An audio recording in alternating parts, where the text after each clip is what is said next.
ಜಯತಿ ಹರಿರಚಿಂತ್ಯಃ ಸರ್ವದೇವೈಕವಂದ್ಯಃ ಪರಮಗುರುರಭೀಷ್ಟಾವಾಪ್ತಿದಃ ಸಜ್ಜನಾನಾಂ ನಿಖಿಲ ಗುಣಗಣಾರ್ಣೋ ನಿತ್ಯ ನಿರ್ಮುಕ್ತದೋಷಃ ಸರಸಿಜನಯನೋऽಸೌ ಶ್ರೀಪತಿರ್ಮಾನದೋನಃ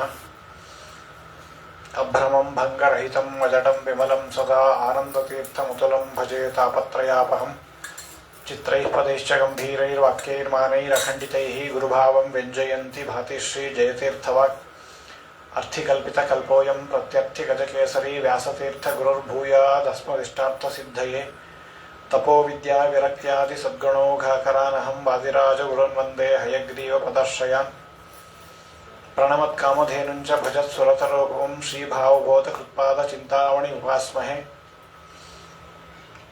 ಪೂಜ್ಯಾಯ ರಾಘವೇಂದ್ರಾಯ ಸತ್ಯಧರ್ಮರತಾಯ ಚ ಭಜತಾಂ ಕಲ್ಪವೃಕ್ಷಾಯ ನಮತಾಂ ಕಾಮಧೇನವೇ ಸತ್ಯಧರ್ಮಾಬ್ಧಿಸಂಭೂತಃ ಚಿಂತಾಮಣಿ ವಿಜೃಂಭಿತಃ ಸತ್ಯಸಂಕಲ್ಪ ಕಲ್ಪದ್ರುಃ ಕಲ್ಪಯೇತ್ ಕಾಮಧುಂ ಮಮ ಸತ್ಯಸಂಕಲ್ಪವರ್ಧುತ್ತಃ ಸತ್ಯಸಂತುಷ್ಟಚಂದ್ರಮಾಃ ಪ್ರಾರ್ಥಿತಾ ಶೇಷದಾತಾ ಚ ಭಕ್ತವೃಂದಸ್ಯ ನಿತ್ಯದಾ ವಿದ್ಯಾಯಾಂ ವಿಬುಧಾಚಾರ್ಯಂ ವೇದಜ್ಞಾನಾಬ್ಧಿಚಿಂದಿರಂ ದುರ್ಮತಧ್ವಾಂತಮಾರ್ತಾಂಡಂ ಸತ್ಯಧ್ಯಾನಮುನಿಂ ಭಜೆ ಸತ್ಯಾಭಿಜ್ಞಕರಾಬ್ಜೋತ್ಥಾನ್ ಪಂಚಾಶದ್ವರ್ಷಪೂಜಕಾನ್ ಸತ್ಯಪ್ರಮೋದತೀರ್ಥಾರ್ಯಾನ್ ನೌಮಿನ್ಯಾಯ ಸುಧಾರತಾನ್ ಶಾಸ್ತ್ರೇಷು ಪಾರದರ್ಶಾನಂ ಶಾಸ್ತ್ರಜ್ಞೇಷು ಚ ವತ್ಸರಂ ದೀನಭಕ್ತೋದ್ಧಾರಕರಂ ಸತ್ಯಾತ್ಮಾನಂ ಗುರುಂ ಭಜೆ ವಿದ್ಯಾಪೀಠ ವಿಧಾತಾರಂ ವಿದ್ಯಾವಾರಿಸಿ ಚಂದಿರಂ ವಿದ್ಯಾರ್ಥಿವತ್ಸರಂ ವಂದೇ ಮಹಾಮಹಿಮ ಸದ್ಗುರುಂ ವಿದ್ಯಾಪೀಠ ವಿನೇತಾರಂ ಮನ್ಮನೋಭೀಷ್ಟದಾಯಕಂ ವಿದ್ಯಾಪಂಚಾನನಂ ವಂದೇ ಸರ್ವಾರಿಷ್ಟ ನಿವಾರಣಂ ಆಪಾದಮೂಲಿಪರ್ಯಂತಂ ಗುರುಣಾಂ ಆಕೃತಿಂ ಸ್ಮರೇತ್ ತೇನ ವಿಘ್ನಾಃ ಪ್ರಣಶ್ಯಂತಿ ಸಿದ್ಧ್ಯಂತಿ ಚ ಮನೋರಥಾಃ ಶ್ರೀಗುರುಭ್ಯೋ ನಮಃ ಜನ್ಮಾದ್ಯಸ್ಯ ಯತೋನ್ಮಯಾದಿತರತಶ್ಚಾರ್ಥೇಷ್ವಭಿಜ್ಞಸ್ವರಾಟ್ ತೇನೇ ಬ್ರಹ್ಮಹೃದಾಯ ಆದಿಕವಯೇ ಮುಹ್ಯಂತಿ ಯಂ ಸೂರಯಃ ತೇಜೋ ವಾರಿಮೃದಾಂ ಯಥಾ ವಿನಿಮಯೋ ಯತ್ರ ಸರ್ಗೋ ಮೃಷಾ ಧಾಮ್ನಾ ಸ್ವೇನ ಸದಾ ನಿರಸ್ತಕುಹಕಂ ಸತ್ಯಂ ಪರಂ ಧೀಮಹಿ ಸ್ವಸ್ತ್ಯಸ್ತು ಸದಾಂ ಅಖಿಲ ಸನ್ಮಂಗಲಾನಿ ಭವಂತು ಶ್ಲೋಕೈಕಶ್ರವಣಪಠನಮಾತ್ರೇಣ ಕಥಾ ವಕ್ತುಷ್ಟ ಶ್ರೋತॄಣಾಂ ನಿಖಿಲ ಕಲಿಕೃತ ಕಲ್ಮಷಾಪದವನರು ಪಠಿತರೆ ಧರ್ಮಾದ್ಯಖಿಲ ಸಾಧನೀಭೂತೆ ಶ್ರೀಮದ್ಭಾಗವತೆ ಅದ್ಯ ಕಥಾ ಪ್ರಾರಂಭೆ ಸತಿ ಕಿಂಚಿತ್ ಪೂರ್ವಕಥಾ ಪ್ರಮೇಯಾನುವಾದಃ ಹರಿ ಓಂ.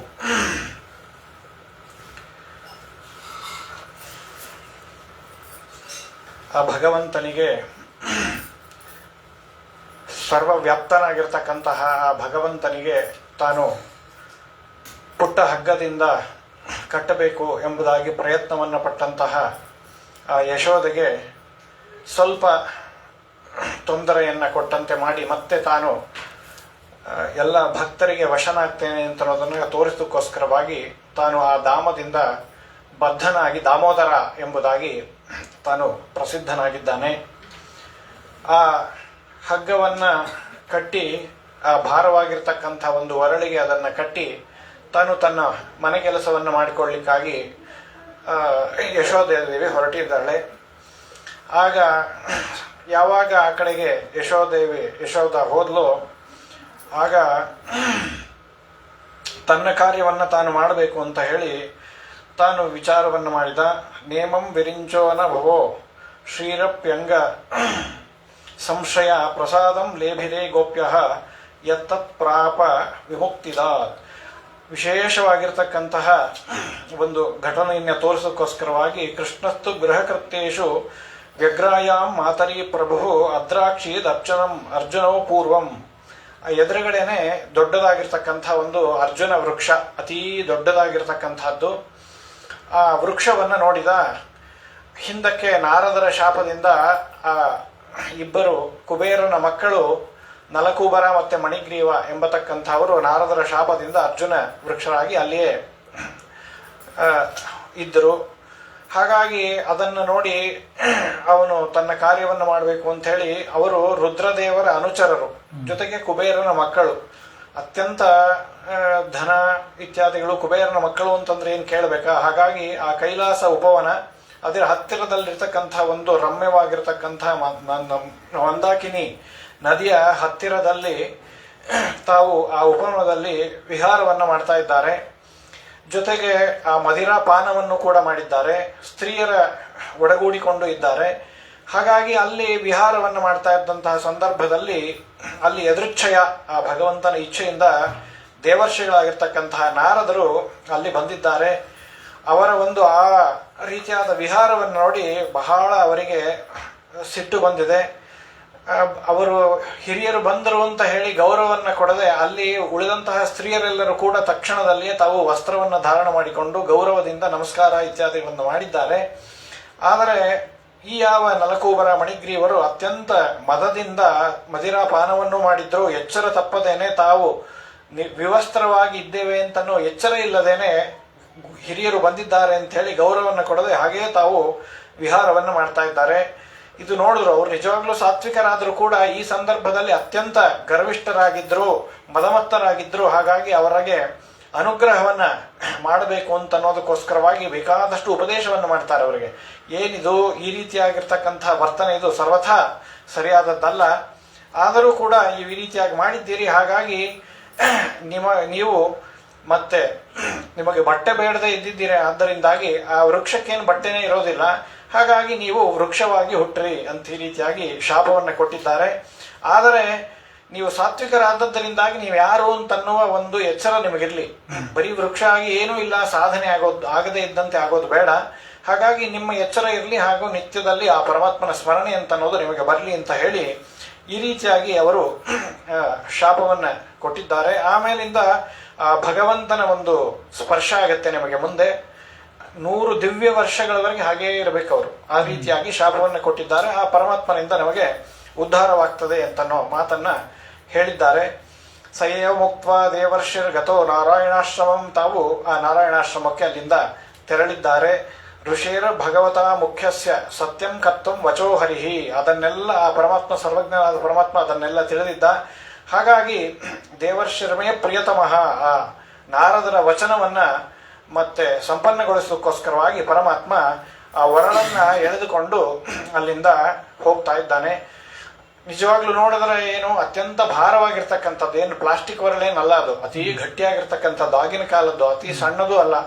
ಇದನ್ನ ಏನ್ ಮಾಡ್ತಾನೆ ಕೃಷ್ಣ, ಇದನ್ನ ಹೇಳ್ಕೊಂಡಂತೂ ಹೋಗಲ್ಲ ಅಂತ ಪೂರ್ಣ ವಿಶ್ವಾಸದಿಂದ ಅವಳಿದ್ಲು.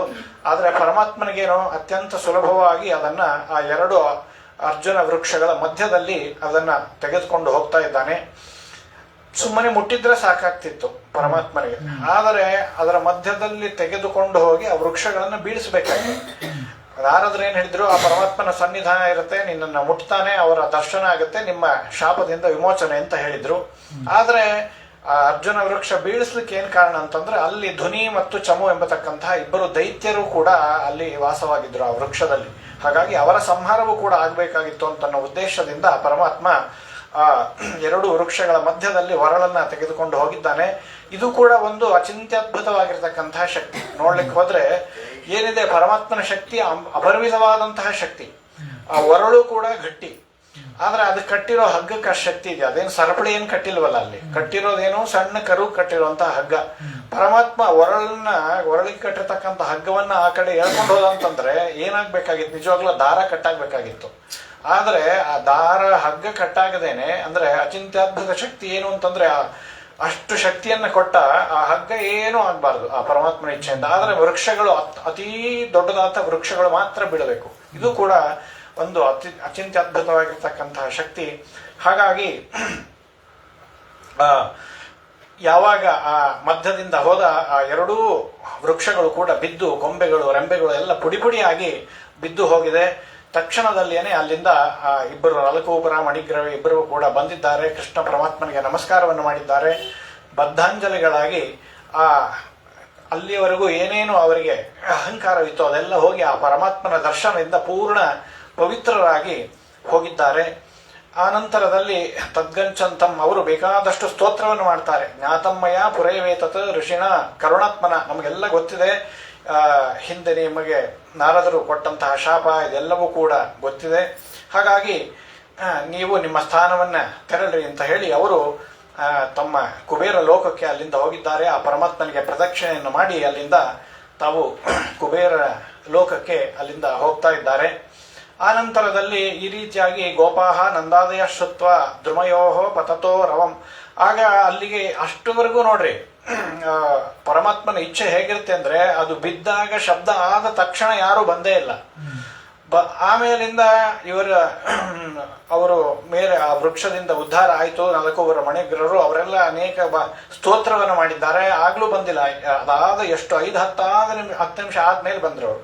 ಯಾವ್ದು ಅಥವಾ ಬಂದಿದ್ರು ಕೂಡ ಅವರಿಬ್ಬರ ಸಂವಾದ ಯಾವುದು ಗೊತ್ತೇ ಆಗ್ಲಿಲ್ವೋ ಏನೋ. ಒಟ್ಟಾರೆ ಮತ್ತೆ ಅವರಿಗೆಲ್ಲ ಏನೋ ಉತ್ಪಾತ ಆಗಿದೆ, ಇದೇನಿದು ಬಿತ್ತಲ್ಲ ಅಂತ ಹೇಳಿ ಆಶ್ಚರ್ಯ ಆಗ್ತಾ ಇದೆ.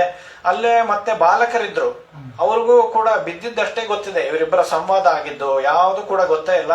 ಆ ಬಾಲಕರು ಹೇಳಿದ್ರು, ಇಲ್ಲ ಕೃಷ್ಣ ಆ ಒರಳನ್ನ ತೆಗೆದುಕೊಂಡು ಹೋದ, ಅದರಿಂದ ಅದು ಬಿದ್ದಿದ್ದು ಅಂತಂದಾಗ ಆ ಒರಳನ್ನೇ ಎಳ್ಕೊಂಡು ಹೋಗಕ್ಕಾಗಲ್ಲ ಕೃಷ್ಣಂಗೆ. ಅಂಥದ್ದು ಏನಪ್ಪ ಅವನು ಎಳ್ಕೊಂಡು ಹೋಗೋದೇನೋ, ಅದು ಬೀಳೋದೇನೋ, ಏನೋ ಉತ್ಪಾತಗಳಾಗ್ತಾ ಇದೆ ಅಂತ ಅನ್ನೋದು ಅವರಿಗೆ ಮತ್ತೆ ಮತ್ತೆ ಏನೋ ಇಲ್ಲಿ ಆಗ್ತಾ ಇದೆ, ಇಲ್ಲಿ ಇರೋದೇ ಬೇಡ ಅಂತ ಅನ್ನಿಸ್ತಾ ಇದೆ ಅವ್ರಿಗೆಲ್ಲರಿಗೂ ಕೂಡ. ಹಾಗಾಗಿ ಬಹಳ ಇದಾಯಿತು. ಬಿಭರ್ತಿ ಕ್ವಚಿದಾಜ್ಞಪ್ತಃ. ಆಮೇಲಿಂದ ಬೇರೆ ಬೇರೆ ರೀತಿಯಾಗಿರ್ತಕ್ಕಂತಹ ಈ ರೀತಿಯಾದ ಬಾಲಲೀಲೆಗಳನ್ನ ನೋಡ್ತಾ ಇದ್ದಾನೆ.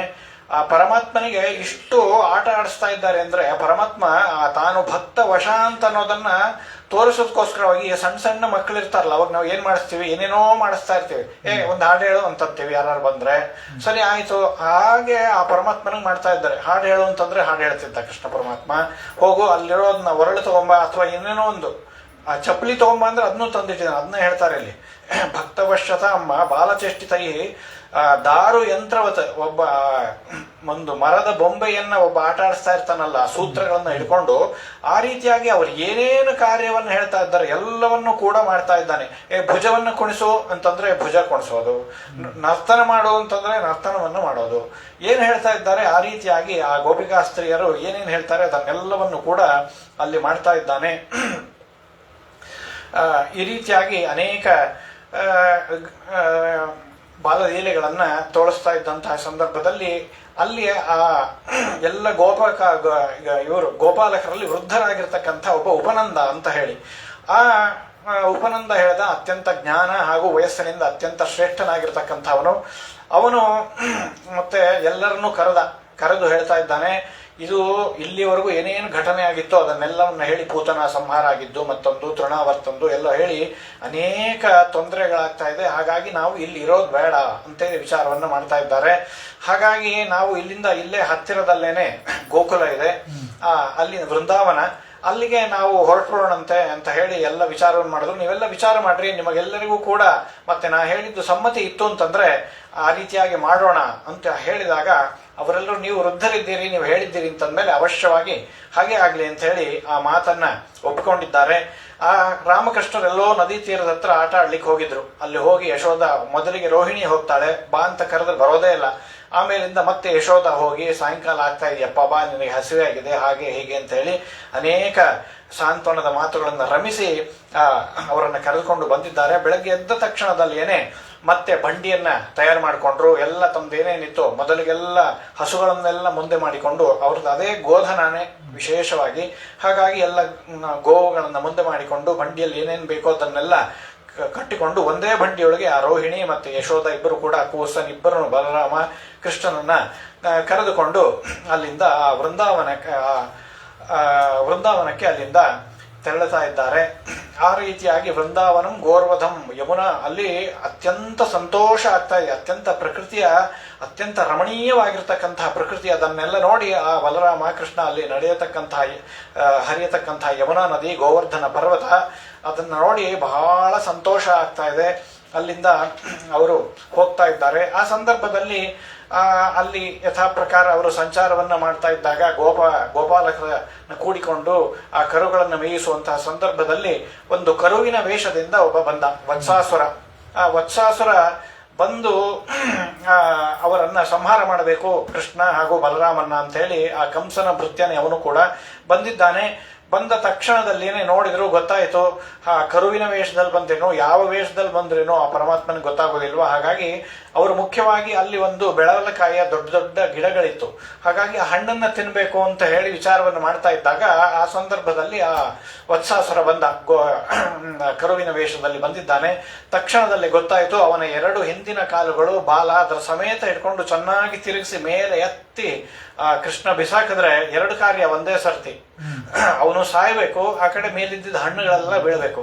ಈ ರೀತಿಯಾಗಿ ಚೆನ್ನಾಗಿ ಗಿರಿಗಿರಿ ತರಿಸಿ ಬಿಸಾಕಿದ್ದಾನೆ. ಭ್ರಾಮಯತ್ವ ಕಪಿತ್ತಾಗ್ರೆ ಪ್ರಾಹಿಣೋತ್ ಗತಜೀವನ. ಅದನ್ನೆಲ್ಲ ನೋಡಿ ಅಲ್ಲಿದ್ದಂತಹ ಗೋಪಾಲಕರು ಅತ್ಯಂತ ಆಶ್ಚರ್ಯ, ಏನಪ್ಪ ಈ ಕೃಷ್ಣಂದು ಎಂತಹ ಲೀಲೆ ತೋರಿಸ್ತಾನೆ, ಏನು ಭಯನೇ ಇಲ್ಲ ಇವನಿಗೆ.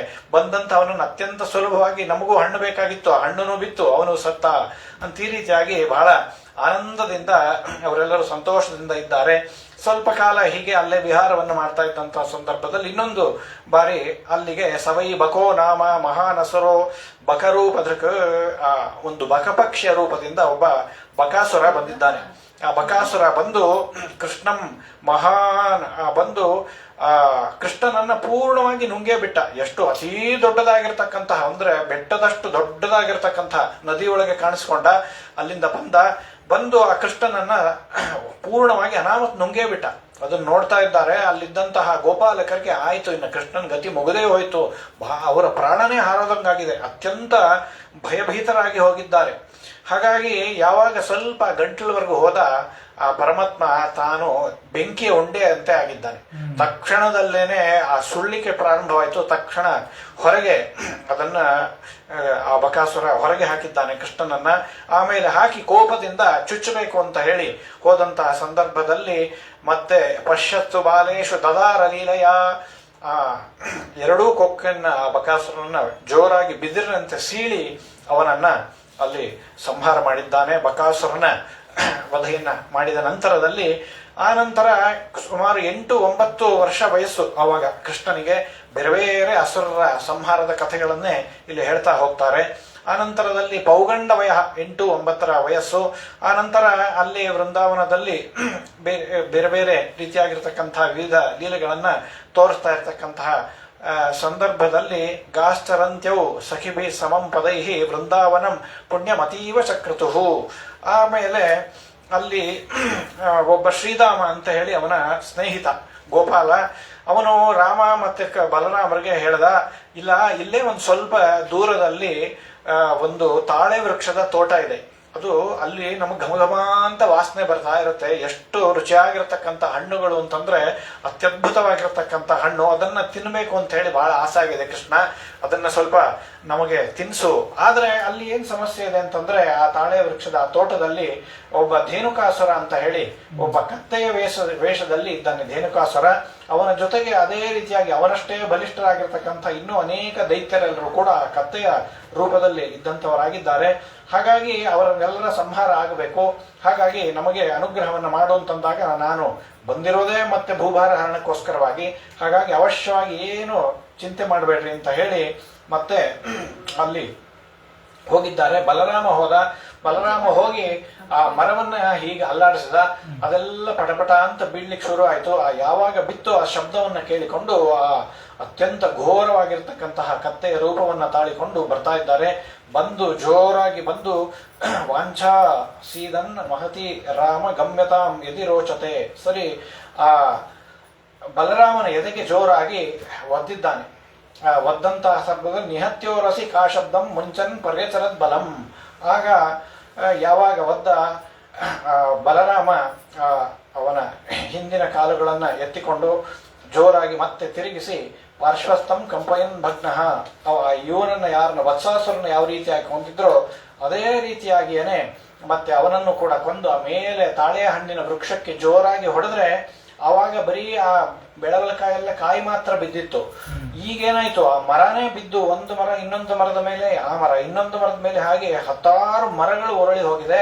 ಅದರಲ್ಲಿದ್ದಂತಹ ಅಂದ್ರೆ ಹಣ್ಣುಗಳ ನದಿ ಹರಿದಂಗೆ ಅಷ್ಟು ಎಷ್ಟು ಬೇಕೋ ತಿನ್ರಿ ನೀವು ಅಂತ ಹೇಳಿ ಆ ಪರಮಾತ್ಮ ತನ್ನ ಲೀಲೆಯನ್ನು ತೋರಿಸ್ತಾ ಇದ್ದಾನೆ.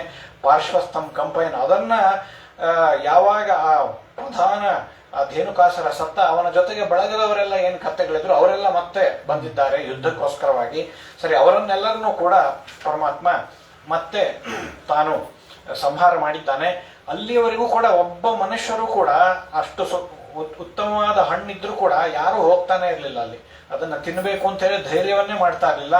ಯಾವಾಗ ಅವರೆಲ್ಲರ ಸಂಹಾರ ಆಯಿತು ಅಂತ ಗೊತ್ತಾಯ್ತೋ ತಕ್ಷಣದಲ್ಲಿ ಅವರೆಲ್ಲರೂ ಕೂಡ ಹೋಗಿ ತಮಗೆ ಎಷ್ಟು ಬೇಕೋ ಅಷ್ಟು ಯಥೇಷ್ಟವಾಗಿರ್ತಕ್ಕಂಥ ಹಣ್ಣನ್ನ ಅಲ್ಲಿ ಸ್ವೀಕಾರವನ್ನ ಮಾಡ್ತಾ ಇದ್ದಾರೆ. ಆ ನಂತರದಲ್ಲಿ ಏವಂ ಸ ಭಗವಾನ್ ಕೃಷ್ಣ ವೃಂದಾವನ ಚರ ಕ್ವಚಿತ್, ಯಯೋ ರಾಮವ್ರತೆ ರಾಜನ್ ಕಾಲಿಂದೀಂ ಸಖಿಭಿರ್ವೃತಃ. ಸ್ವಲ್ಪ ಕಾಲದ ನಂತರದಲ್ಲಿ ಅಲ್ಲಿ ಯಮುನಾ ನದಿಯ ಹತ್ತಿರದಲ್ಲಿ ಪರಮಾತ್ಮ ಬಲರಾಮನನ್ನು ಅಲ್ಲೇ ಬಿಟ್ಟ. ಯಾವಾಗಲೂ ಕೂಡ ಇಬ್ಬರು ಒಟ್ಟೊಟ್ಟಿಗೆ ಸಂಚಾರವನ್ನು ಮಾಡ್ತಾ ಇರ್ತಕ್ಕಂಥವರು. ಆಗ ಮಾತ್ರ ಬಲರಾಮನನ್ನ ಅಲ್ಲೇ ಮನೆಯಲ್ಲಿ ಬಿಟ್ಟು ತಾನೊಬ್ಬನೇ ಕೆಲವು ಗೋಪಾಲಕರಿಂದ ಕೂಡಿಕೊಂಡು ಅಲ್ಲಿ ಹೋಗ್ತಾ ಇದ್ದಾನೆ. ಅಥ ಗಾವಶ್ಚ ಗೋಪಾಶ್ಚ. ಅಲ್ಲಿ ಯಮುನಾ ನದಿ, ಯಮುನಾ ನಡು ಕೂತ್ಕೋ ಕಾಳಿಂದಿ ಈಗ. ಆಮೇಲೆ ಯಮುನಾ ನದಿ ಆ ಮಡು ಏನಿತ್ತು ಅದು ಅತ್ಯಂತ ಭಯಂಕರವಾಗಿರ್ತಕ್ಕಂತಹ ವಿಷದಿಂದ ಕೂಡಿರತಕ್ಕಂತಹದ್ದು. ಹಾಗಾಗಿ ವೀಕ್ಷತಾನ್, ಆ ಪರಮಾತ್ಮ ಅಲ್ಲಿ ಎಂಥದ್ದಿತ್ತು ಅಂತಂದ್ರೆ ವೀಕ್ಷತಾಂಚ ತಥಾಭೂತಾನ್ನ ಕೃಷ್ಣ ಯೋಗೇಶ್ವರೇಶ್ವರ ಈಕ್ಷಯ. ಅಲ್ಲಿ ಹೋದ್ರು ಆ ಗೋಪಾಲಕರು ಆ ನೀರನ್ನು ಕುಡಿದಿದ್ದಾರೆ. ಕುಡಿದ ತಕ್ಷಣ ಏನಾಯ್ತು, ಸತ್ತಂತೆ ಮೂರ್ಛೆ ಬಿದ್ದು ಮಲಗಿಬಿಟ್ಟಿದ್ದಾರೆ ತಕ್ಷಣದಲ್ಲೇ. ಆಗ ಏನಾಯ್ತಿದು ಅಂತ ಹೇಳಿ ಮಾಡಿದಾಗ ಆ ಪರಮಾತ್ಮ ತಾನು ಮತ್ತೆ ತನ್ನ ಕರುಣಾಪೂರ್ಣವಾಗಿರ್ತಕ್ಕಂತಹ ಒಂದು ದೃಷ್ಟಿಯನ್ನ ಅವರ ಮೇಲೆ ಹಾಕಿದ ತಕ್ಷಣದಲ್ಲೇ ಮತ್ತೆ ಎಚ್ಚರ ಆಯ್ತು. ಅಲ್ಲಿದ್ದವ್ರಿಗೆ ಯಾರಿಗೂ ಗೊತ್ತಾಗ್ಲೇ ಇಲ್ಲ. ಅಂದ್ರೆ ದೃಷ್ಟಿ ನೋಡಿದ ಅದರಿಂದ ಆಯ್ತು ಅಂತ ಅನ್ನೋದು ಹೆಂಗ್ ಗೊತ್ತಾಗತ್ತೆ? ಅನುಭವಕ್ಕೆ ಬರೋದೇ ಇಲ್ಲ. ಏನೋ ಮುಟ್ಟಿ ಆಶೀರ್ವಾದ ಮಾಡಿ ಎಬ್ಸಿ ಏನಾದ್ರು ಅವ್ರು ಬದುಕಿದ್ರು ಅಂತ ಗೊತ್ತಾಗತ್ತೆ. ಆದ್ರೆ ಅಲ್ಲಿದ್ದವ್ರು ಏನಿದು ಈಗ ಕುಡಿದ್ರು ನೀರನ್ನ, ಸತ್ರು, ಆದ್ರೆ ಮತ್ತೆ ಎಚ್ಚರ ಆಯ್ತಲ್ಲ ಅಂತಂದಾಗ ಮತ್ತೆ ಎಚ್ಚರ ಆದ್ಮೇಲೆ ಅವರಿಗೆಲ್ಲರಿಗೂ ಅನುಭವಕ್ಕೆ ಬಂದಿದೆ ಆ ಪರಮಾತ್ಮನ ಕರುಣಾಪೂರ್ಣವಾಗಿರ್ತಕ್ಕಂತಹ ದೃಷ್ಟಿಯಿಂದ ಅವರೆಲ್ಲರೂ ಕೂಡ ಮತ್ತೆ ಎಚ್ಚರಗೊಂಡಿದ್ದಾರೆ. ಏನೂ ಆಗದೇ ಇದ್ದಂತೆ ಮತ್ತೆ ಆ ಮೃತರಾದವರೆಲ್ಲರೂ ಕೂಡ ಮತ್ತೆ ಅನ್ವಂಸದ ತದ್ರಾಜನ್, ಇದು ಪರಮಾತ್ಮನ ಅನುಗ್ರಹದಿಂದಲೇ ನಾವು ಈ ರೀತಿಯಾಗಿ ಆಗಿದ್ದೇವೆ ಅಂತನ್ನುವ ಒಂದು ಅನುಭವ ಅಂತನ್ನೋದು ಆಗಿದೆ. ಈ ಸಂದರ್ಭದಲ್ಲಿ ಒಂದು ಸಣ್ಣ ಘಟನೆ ನೆನಪಾಯಿತು. ನಮ್ಮ ಗುರುಗಳ ಸ್ಮರಣೆ ಒಂದು ಮಾಡಬೇಕು. ಹಾಗಾಗಿ ಒಂದು ಸಂದರ್ಭದಲ್ಲಿ ನಾವು ಅಲ್ಲಿ ಚೆನ್ನೈಯಲ್ಲಿದ್ವಿ. ಚೆನ್ನೈಯಲ್ಲಿದ್ದಂತಹ ಸಂದರ್ಭದಲ್ಲಿ ನಮ್ಮ ತಂದೆಯವರಿಗೆ ಇದ್ದಕ್ಕಿದ್ದಂಗೆ ಏನಾಯ್ತು, ಬಾಯಲ್ಲಿ ರುಚಿನೇ ನಿಂತೋಯ್ತು. ಅಂದ್ರೆ ಏನು ಖಾರ ತಿಂದ್ರು ಗೊತ್ತಾಗ್ತಾ ಇಲ್ಲ, ಉಪ್ಪು ತಿಂದ್ರು ಗೊತ್ತಾಗ್ತಾ ಇಲ್ಲ. ಯಾರ್ಯಾರಿಗೋ ಡಾಕ್ಟರ್ಗಳಿಗೆ ಇವರಿಗೆ ಎಲ್ಲ ತೋರಿಸಿದ್ವಿ, ಏನೇನೋ ಮಾಡಿದ್ರೆ ಅವ್ರಿಗೂ ಏನಂತ ಅನ್ನೋದು, ಯಾಕೆ ಹಿಂಗಾಗಿದೆ ಅಂತ ಅನ್ನೋದು ಅಷ್ಟು ಸ್ಪಷ್ಟವಾಗಿ ಗೊತ್ತಾಗಿಲ್ಲ. ಒಂದು ತಿಂಗಳಗಟ್ಲೆ ಎಲ್ಲಾದ್ರೂ ಊಟಕ್ಕೆ ಹೋದ್ರೆ ನಾನೇ ಹೇಳ್ಬೇಕು ಅವ್ರಿಗೆ, ಇದು ಉಪ್ಪು ಜಾಸ್ತಿ ಆಗಿದೆ, ಖಾರ ಜಾಸ್ತಿ ಆಗಿದೆ ಹೇಳ್ಬೇಕು, ಇಲ್ಲಾಂದ್ರೆ ಗೊತ್ತೇ ಆಗ್ತಾ ಇರ್ಲಿಲ್ಲ. ಆ ರೀತಿಯಾದಂತಹ ಪರಿಸ್ಥಿತಿ ಅಲ್ಲಿ ಚೆನ್ನೈ ಉತ್ತರಾದಿ ಮಠದಲ್ಲಿ ಇದ್ವಿ ನಾವು. ಆಮೇಲಿಂದ ಒಂದ್ಸರ್ತಿ ನಮ್ಮ ಗುರುಗಳು ಬಂದ್ರು. ಅಲ್ಲಿ ಎಷ್ಟೋ ದಿನ ಆಗಿತ್ತು, ಗುರುಗಳು ಬಂದಾಗ ಅಲ್ಲಿ ಬಾಗಿಲ ಹತ್ರ ಬರ್ತಾ ಇದ್ದಾರೆ. ಬಂದ ತಕ್ಷಣ ಅವ್ರಿಗೆ ನಮಸ್ಕಾರ ಮಾಡಿದ್ವಿ ನಾವೆಲ್ಲರೂ ಕೂಡಿ. ಅವ್ರು ನಮ್ಮ ತಂದೆ ಪರಿಚಯ ಇತ್ತು, ಏನು ಆರಾಮಿದ್ದೀರಾ ಅಂತ ಇಷ್ಟ ಅಂದ್ರು ಅಷ್ಟೇ. ನಮ್ಮ ತಂದೆಗೆ ಏನೋ ಒಂಥರ ಮೈ ಜುಮ್ ಅಂದಂಗಾಯ್ತು. ಅದಾದ್ಮೇಲಿಂದ ಸರಿ, ಅವತ್ತಿನ್ನೂ ಬೆಳಗ್ಗೆ ಬಂದಿದ್ರು ಅವರು. ಮಧ್ಯಾಹ್ನ ಊಟಕ್ಕೆ ಕೂತಾಗ ನೋಡಿದ್ರೆ ಎಲ್ಲ ಪೂರ್ಣ ಆರಾಮಾಗಿ ಗೊತ್ತಾಗೋಯ್ತು. ಅಂದ್ರೆ ಹಿರಿಯರು ಜ್ಞಾನಿಗಳು ಅದು ಯಾವ ರೂಪದಿಂದ ಪರಮಾತ್ಮ ಬಂದು ಹೇಗೆ ಅನುಗ್ರಹ ಮಾಡ್ತಾನೆ ಅಂತ ಗೊತ್ತಾಗ ಅತ್ಯಂತ ಆಶ್ಚರ್ಯ ಅವತ್ತು. ಹಾಗಾಗಿ ಅಂದ್ರೆ ಈ ದೃಷ್ಟಿ, ಕೇವಲ ದೃಷ್ಟಿ ಬಿದ್ದಿದ್ರಿಂದ ಪರಮಾತ್ಮ ಅವರನ್ನೆಲ್ಲ ಎಬ್ಬಿಸಿದ ಅಂತ ಅನ್ನೋದು ಇದು ಯಾವ ಲೀಲೆ ಪರಮಾತ್ಮನಿಗೆ. ಅಂದ್ರೆ ಆ ಪರಮಾತ್ಮನ ನಂಬಿರುವ ಭಕ್ತರಿಗೆ ಅಷ್ಟೊಂದು ಶಕ್ತಿಯನ್ನ ಪರಮಾತ್ಮ ಕೊಟ್ಟಿರ್ತಾನೆ ಅಂತಂದ ಮೇಲೆ ಇದು ಏನು ಆಶ್ಚರ್ಯ ಅಲ್ಲ ಅಂತ ಅನ್ನೋದು ನೆನಪಾಯಿತು. ಹಾಗಾಗಿ ಆ ನಂತರದಲ್ಲಿ ಮತ್ತೆ ವಿಲೋಕ್ಯ ದೂಷಿತಂ ಕೃಷ್ಣಂ ಕೃಷ್ಣ ಈ ರೀತಿಯಾಗಿ ಆಗ್ತಾ ಇದೆ. ಎಲ್ಲರೂ ಕೂಡ ಈ ನದಿಯ ನೀರನ್ನು ಕುಡಿದು ಸಾಯ್ತಾ ಇದ್ದಾರೆ. ಹಾಗಾಗಿ ಏನಾದರೂ ಒಂದು ಪರಿಹಾರವನ್ನು ಮಾಡಬೇಕು ಅಂತ ಈ ರೀತಿಯಾಗಿ ಹೇಳಿ ಮತ್ತೆ ಆ ಪರಮಾತ್ಮ ಅಲ್ಲಿಂದ ಕೃಷ್ಣ ಕದಂಬ ಮಧಿರುಹ್ಯ ತಥೋತುಂಗಾದಾಸ್ಫೋಟ್ಯ ಗಾಢರಶನೋ ನೆಪತದ್ವಿಶೋಧೆ. ಅತಿ ಎತ್ತರವಾಗಿರ್ತಕ್ಕಂತಹ ಆ ಯಮುನಾ ನದಿಯ ಹತ್ತಿರದಲ್ಲಿ ಕದಂಬ ವೃಕ್ಷ ಅತಿ ಎತ್ತರವಾಗಿರ್ತಕ್ಕಂಥದ್ದು. ಅಲ್ಲಿಂದ ಜೋರಾಗಿ ಏನ್ ಮಾಡಿದ, ಮೇಲಿಂದ ಧುಮುಕಿದ್ದಾನೆ. ಆ ಧುಮುಕಿದ ವೇಗಕ್ಕೆ 100 ಬಾಣಗಳಷ್ಟು ಎತ್ತರವಾಗಿ ಅದು ನೀರು ಮೇಲೆ ಜೋರಾಗಿ ಅದು ಮೇಲೆ ಚಿಮ್ಮಿದೆ. ಚಿಮ್ಮಿದ ಮೇಲೆ ಅಲ್ಲಿ ಜೋರಾಗಿ ತನ್ನ ಬಾಹುಗಳನ್ನ ಬೀಸ್ತಾ ಜಲಕ್ರೀಡೆಯನ್ನ ಮಾಡ್ತಾ ಇದ್ದಾನೆ. ಆಗ ಅಲ್ಲಿದ್ದಂತಹ ಕಾಳಿಯ ನಾಗ ಸರ್ಪ ಅವನು ಏನಾಯ್ತು, ನಮ್ಮನೆಗೆ ಬಂದು ಯಾರಾದ್ರೂ ಇಲ್ಲಿ ಬಂದು ಕುರ್ಚಿಯನ್ನು ಮುರಿದು ಹಾಕದೆ ಅಥವಾ ಅದ್ ಮಾಡದೆ ಇದ್ ಮಾಡದೆ ಅಂತಂದ್ರೆ ನಮ್ಗೆ ಸಿಟ್ಟು ಬರುತ್ತೋ ಇಲ್ವೋ, ಹಾಗೆ ನಮ್ಮ ಜಾಗ ಇದು, ಇಲ್ಲಿ ಬಂದು ನೀ ಏನ್ ಮಾಡ್ತಾ ಇದೀಯಾ ಅಂತ ಹೇಳಿ ಅವನು ಬಂದಿದ್ದಾನೆ. ಬಂದು ಆ ಕೃಷ್ಣನಿಗೆ ಹಾಕಿ ಕಚ್ಚಿದ. ಕೃಷ್ಣನಿಗೆ ಏನಾಗ್ಬೇಕು, ಏನು ಆಗುವಂಥದ್ದಲ್ಲ. ಕಚ್ಚಿದ ಮೇಲೆ ಅಷ್ಟು ಸಾಲದೇ ಇದ್ದಂತೆ ತನ್ನಿಂದ ಪೂರ್ಣವಾಗಿ ಸುತ್ತಕೊಂಡು ಕೃಷ್ಣ ಒಟ್ಟಿಗೆ ಅಲ್ಲಾಡಬಾರ್ದು, ಸ್ವಲ್ಪ ಕೂಡ ಆ ಕಡೆ ಈ ಕಡೆ ಅಲ್ಲಾಡಬಾರ್ದು. ಇನ್ನೂ ಅತಿ ಸಣ್ಣ ವಯಸ್ಸು, 8-9 ವಯಸ್ಸು ಕೃಷ್ಣನಿಗೆ.